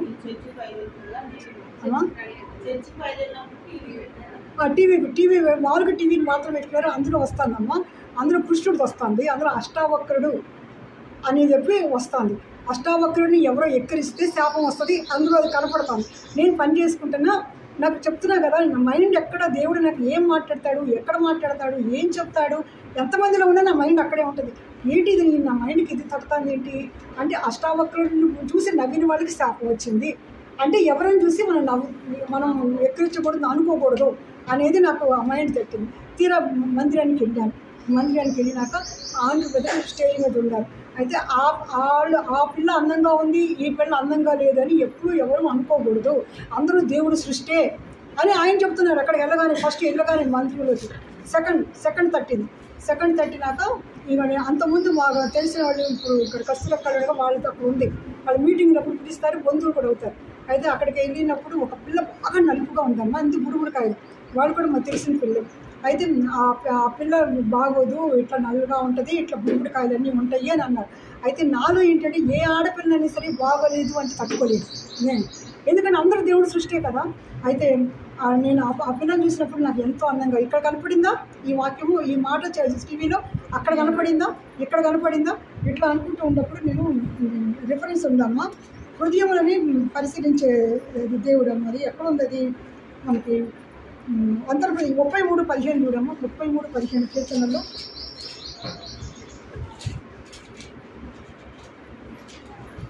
ఆయన వారందరి హృదయాలను ఏకరీతిగా నిర్మించేవాడు, వారి క్రియలను విచారించేవాడు, వారిని దర్శించేవాడు. ఆయన అందరి హృదయాలని ఏకరీతిగా నిర్మించాడు కదా. అని మన ఇష్ట ప్రకారంగా వాళ్ళు బాగున్నారు, వీళ్ళు బాగోలేదు, వీళ్ళు నలుపు వీళ్ళు తెలుపు అనుకో, అన్నీ దేవుడు నేర్పించే పాఠాలు ఇవన్నీ. అందుకని చెప్తున్నాను అనేది, అందరూ మనుషులే కదా. అయితే నాకు ఒక ఫంక్షన్లో భోజనానికి కూర్చుంటే ఎదురుగా ఆ పల్లె కూర్చుంటే మీరు నమ్మరో, దేవదూతలాగా కనపడింది నాకు ఆ పిల్ల. అంటే అందరూ నలుపన్న పిల్ల, బుడుబుడికాయలన్న పిల్ల, కానీ నాకు ఎలా కనపడింది. కానీ అందరూ బయట రూపు చూస్తారు, కానీ అంతరంగం దేవుడు ఏం చెప్పాడు, అందరూ హృదయాలని నేను ఏకరీతిగానే నేను నిర్మించాను. అందుకే ప్రతి ఒక్కరు కూడా ఎవరిని కూడా మనం ఏరు పెట్టి చూపించడం, మనం బయట చూపించకపోతే ఉందాగా కనపడతాం, కానీ మనసులో వీళ్ళ బాగాలేదు, లేకపోతే ఇతను బాగాలేదు, ఇట్లా ఉన్నటువంటి పొరపాటును కూడా మీరు ఎవరు అనుకోకండి. ఎందుకంటే దేవుడి సృష్టి అది, ఏదైనా సరే మనం యాక్సెప్ట్ చేయాలి. అని 4 వేలు చూపిస్తే మనం ఒకేళ్ళు మనం చూపిస్తే 4 వేలు మనం చూపిస్తాయి. అందుకని దేవుడి సృష్టి కనుక దేవుడు ఎలా మాట్లాడతాడు, ఏదైనా అనుకుంటే తెలియకుండానే మనకి అది తప్పు అనేది మనకి దేవుడి దృష్టి వాక్యం ద్వారా చూపిస్తున్నాడు కనుక మనం ఆ పిల్ల నాకు ఎంత అందంగా అనిపడు. ఎందుకంటే లోపం చూసే రీతి వేరు, దేవుళ్ళు చూసే రీతి వేరు. ఆ రీతిగా చూసినప్పుడు ఎవరైనా లోపాలు తప్పులు మనం ఎవరికి ఎప్పుడు కలుపు. ఎవరైనా సరే దేవుడు ప్రేమ, ఆయన ఏమన్నాడు దానిపైనే ఉంటుంది.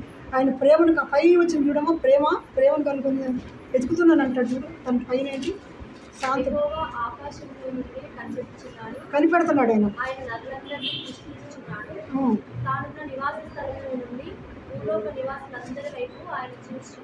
భూలోక నివాసులు అందరి వైపు కూడా ఆయన చూస్తున్నాడు. ఎవరు ఎలా ప్రవర్తించి ఎలా ఉండారో అని ఆకాశం నుంచి ఆయన చూస్తున్నాడు. మనం ఒకరు చూస్తున్నారని మీరు గమనించుకోవాలి. ఆయన సృష్టి అని ప్రతి ఒక్కళ్ళు లోపాలు ఉంటాయి, ప్రతి ఒక్కళ్ళు మంచి అన్నీ ఉంటాయి. కానీ అందరూ హృదయాలని ఏకరీతిగా పెట్టాడు. నీకొక స్పందన, నాకొక స్పందన, వాళ్ళకొక స్పందన, నల్లగుండల కోసం ఎర్రగుండల కోసం స్పందన ఉండదమ్మా. అందరికీ ఒకే స్పందన, అందరూ హృదయాలు ఏకరీతిగా చేశాడు కనుక హృదయాంతరంలోకి చూసి నిజంగా ఆడ నల్లగుంటే వరకు మంచి హృదయం ఉంటుంది, ప్రేమ కలిగే హృదయం ఉంటుంది. మనకు తెలిసిన ఆ ప్రేమ నల్ల ఉందా, మనలో ఉందా? అందుకని ఎటువంటి వాళ్ళు ఎట్లాంటి వాళ్ళు చేసిన సృష్టి దేవుడిది, హృదయాలను ఏకరీతిగా ఆయన చేశాడు కనుక మనం అందరూ ఏకరీతిగానే ప్రేమించాలి. ఇదంతా దేవుడి ప్రేమ, ఆ ప్రేమ మనలో ఉండాలి. ఇది ఎందుకు చెప్తున్నానంటే ఇవన్నీ కూడా చాలా తక్కువ నేను చెప్పాను, ఇంకా చాలా ఉన్నాయి. అయితే ప్రతి క్షణం ఆయన మాట్లాడే దేవుడు ఒకటని, ప్రతి క్షణము నువ్వు నేను అని మనం ఆయనతో పెనవేసుకున్నటువంటి ఆ సంబంధ బాంధవ్యంలోకి ఎప్పుడైతే వెళతామో ఆయన మాట్లాడాలనుకున్న ప్రతి మాట మనకు వినపడుతుంది, ఆయన చూపించాలనుకున్న ప్రతిదీ మనకు కనపడుతుంది. అట్లాగే ఆయన హృదయాంతరంగా ఏదైతే మనతో పంచుకోవాలనుకున్నాడో అవన్నీ మనకు వినపడతాయి. ఎలాగైతే మనం ఉండాలని ఆయన కోరుకుంటున్నాడో అలా మనం ఉండాలి. ఎందుకంటే నువ్వు నన్ను నా పక్షంగా మీ ఉద్దేశం ఏంటి ప్రేమ మనం అడిగేవాడిగా ఉండాలి. ప్రతిదినము కూడా ఏంటంటే పైపైన చూసి వెళ్ళటం కాదు, ఒక్కొక్క పొర విడదీసుకుంటూ ఆయన సమీపంగా మనం వెళ్ళడానికి ప్రయత్నం. ఎందుకంటే ఆయుష్ వెళ్ళిపోయింది వెనక మన రాదు. మనకి ఆయుష్ తగ్గుతూ ఉంటే ఆయన సమీపంగా మనం వెళ్ళాలి. రక్షించబడిన రోజు ఉండట్టే మనం ఉండాలంటే ఎట్లా కుదురుతుంది? ఎందుకంటే ఎన్నో బంధాలు, బాంధవ్యాలు, కష్టాలు, నష్టాలు అన్నీ ఉంటాయి, అందరికీ ఉంటాయి. కానీ అవన్నీ ఒకవైపు అయితే మన దేవుడుగా చూడు, ఆయన ఆత్మరక్షకు వచ్చిన దేవుడు, ఆ దేవుడిగా చూస్తూ మనం ఏ రీతిగా ముందుకు వెళ్ళాలి అంటే ఆయన నా రక్షకుడు, ఆయన నా విమోచకుడు, నన్ను మోక్షానికి తీసుకెళ్ళడానికి ఆయన ఒక్కడే సముద్రం, ఆయన ఒక్కడే సులువు కార్యం చేశాడు. దాని ద్వారానే నేను చేరవలసిన చోటు నేను చేరతా. ఇంకా ఎవరు కూడా నన్ను అక్కడ తీసుకుని వెళ్ళలేరు. అందుకని అక్కడికి వెళ్ళాలంటే మనం ఎలా ఉండాలి? మనం నడిపించే నాయకుడితోటి మనం నడవాలి, మనం నడిపించే నా ప్రభుతోటి మనం నడవాలి, మనం నడిపించేటువంటి దేవుడితో మనం నడవాలంటే ఏం చేయాలి? ఆ స్వరాన్ని సమీపంగా ఉండాలి, ఆయన స్పర్శ సమీపంగా ఉండాలి, ఆయన మనతో ఏమి సంబంధం పెట్టుకుంటున్నాడో దానికి సంబంధంగా మనం ఉండాలి. ఆయన హృదయం మనం ఎరగాలి, ఆయన మాట మనం ఎరగాలి. మన అందరూ కూడా ఉపమానం లేకుండా నేను ఏది చెప్పలేదు అన్నాడు కదా. ప్రకృతిలో చాలా ఉన్నాయి, ప్రతి దానిలో దేవుడు నాకు ఏం నేర్పిస్తాడు? ఇవాడు వచ్చానంటే ఏం నేర్పిస్తాడు, ఇంటికైతే ఏం నేర్పిస్తాడు, బంధువులు వస్తే ఏం నేర్పిస్తాడు, ప్రయాణం అంటే ఏం నేర్పిస్తాడు, సంఘానికి వస్తే ఏం నేర్పించాడు? జ్ఞానులు వాళ్ళందరూ జ్ఞానంతో కూడినటువంటి బుక్ మనకి ఇచ్చాడు. ఆ జ్ఞానంతో మనం వెళ్ళాలి. పొంగల్లో చూపించాడు నాకు. అలా జ్ఞానంతో మనం ఎట్లా వెంబడిస్తూ వెళ్ళాలి, ఎట్లా వెళితే మనం ఆయన సమీపంలో మనం వెళతాం, ఆ మోక్షానికి ఎట్లా చేరుతాం, ఎలా ఉంటే చేరుతాం, ఈ అన్వేషణ మన ప్రతి ఒక్కరి జీవితంలో ఉండాలి. ఈ అన్వేషణ దేవుడు నాకు నేర్పిస్తూ అనుదినమూ కొత్తగా నేర్పిస్తూ ఉన్నాడు. అనుదినం వాక్యం చదివినప్పుడల్లా ప్రతిసారి అది చదువుకుంటూనే వెళ్తాను. కానీ అది ఒక్క మాట వాక్యం కూడా నేను చెప్తాను, వాక్యం నాకు ఎట్లా అర్థమైందని చెప్తాను. అయితే నేను ప్రభు దగ్గరికి వెళ్ళినప్పుడు కూడా వాక్యం బైబిల్ కంప్లీట్ చేస్తాను. ఇక్కడ నేను కంప్లీట్ చేయలేను. అయితే అక్కడికి వెళ్ళినప్పుడు ఎందుకో నాకు తెలియదు, మరి ఒక సెంటిమెంట్గా పెట్టుకున్నానో ఏమో తెలియదు. 7 సార్లు 8 సార్లు వెళ్ళినట్టున్నాను. ఇప్పుడు 8 సార్లు బైబిల్ పూర్తి చేసి వస్తాయి, ఎంత తక్కువ టైం ఉన్నా సరే. అయితే బైబిల్ పూర్తి చేసి వచ్చాను. ఒకసారి అన్నాను, ప్రేమ నీ వాక్యం నాకు అర్థం కావాలి, వాక్యం అర్థం కావాలంటే నేను ఏం చేయాలి ప్రేమ? నువ్వు నా పక్క నుండి చెప్పకపోతే నాకు ఎట్లా వాక్యం అర్థమవుతుందని అడిగినప్పుడు నాకు దేవుడు ఒక థాట్ ఇచ్చాడు. అయితే పక్కనే ఉన్నాడు, నేను బైబిల్ పూర్తి చేసే వరకు నా పక్కనే ఆయన ఉండాలి. అయితే నేను బైబిల్ స్టార్ట్ చేశాను, ఆదికాండం నుంచి స్టార్ట్ చేసినప్పుడు నేను ఏం చేశానంటే ఒక పెన్ను పెట్టుకున్నాను, పెన్సిల్ అట్లా పెట్టుకున్నాను. నాకు అర్థమైనవి నుంచి అర్థమవుతా వచ్చింది, అర్థం కానీ అన్నీ కూడా క్వశ్చన్ మార్క్ వేసుకున్నాను. తర్వాత కొంచెం ఇంపార్టెంట్గా ఇది మాట్లాడినప్పుడు అన్నిటి కూడా ఐఎంపీ పెట్టుకున్నాను. తర్వాత ఇంకా లోతుగా ఉంది అని అన్నిటికీ నేను వెరీ ఇంపార్టెంట్ పెట్టుకున్నాను. ఇంకా నాకు అసలు ఇంకా ముద్ర పడిపోతాయి అవన్నీ అనుకున్నప్పుడు ఇది స్టార్లు పెట్టుకున్నాను. అట్లా నాకు తెలియని క్వశ్చన్ మార్క్ పెట్టి అక్కడ ఆగిపోలా. అలా పెట్టుకుంటూ నేను చదువుకుంటూ వచ్చానమ్మా. చదువుకుంటూ వచ్చినప్పుడు అప్పటికి ఇప్పుడు కూడా అలా చదివిన వాక్యమే నాకు గుర్తుంది, అలా చదివిందే గుర్తుంది. ఆ తర్వాత సండే స్కూల్లో పిల్లల ప్రోగ్రామ్ ఇచ్చినప్పుడు ఒక్కొక్క ఇన్సిడెంట్ తీసుకుని నాటికల్లాగా రాయటం అలవాటైంది. ఇక్కడ అది కూడా నాలో ఉందని నాకు తెలియదు. అలా పాత్రలన్నీ విడితీసి రాయటము అప్పుడు నాకు తెలిసింది. అక్కడి నుంచి ఏం చేశానంటే మొత్తం అసలు అబ్రహాం అంటే ఏంటి, యోసేపు అంటే ఏంటి, ఇస్సాక్ అంటే ఏంటి, ఈ పాత నిబంధనలు ఈ పాత్రదారులు ఉన్నారు కదా వీళ్ళందరూ కథ. అబ్రహాం అంటే మనకేం గుర్తొచ్చేయాలి, వాక్యం తెలియదు. వాక్యం నేను రిఫరెన్స్ చెప్పలేను, ఆ రిఫరెన్స్ చెప్పలేను. కానీ వాళ్ళ పాత స్వభావాలు, వాళ్ళ ఉద్దేశాలు, వాళ్ళు దేవుడు మాట్లాడింది, వాళ్ళు మాట్లాడింది, ఇవన్నీ ఎవరెవరితో మాట్లాడింది ఇవన్నీ కూడా నాకు అప్పుడు తెలిసిపోయింది.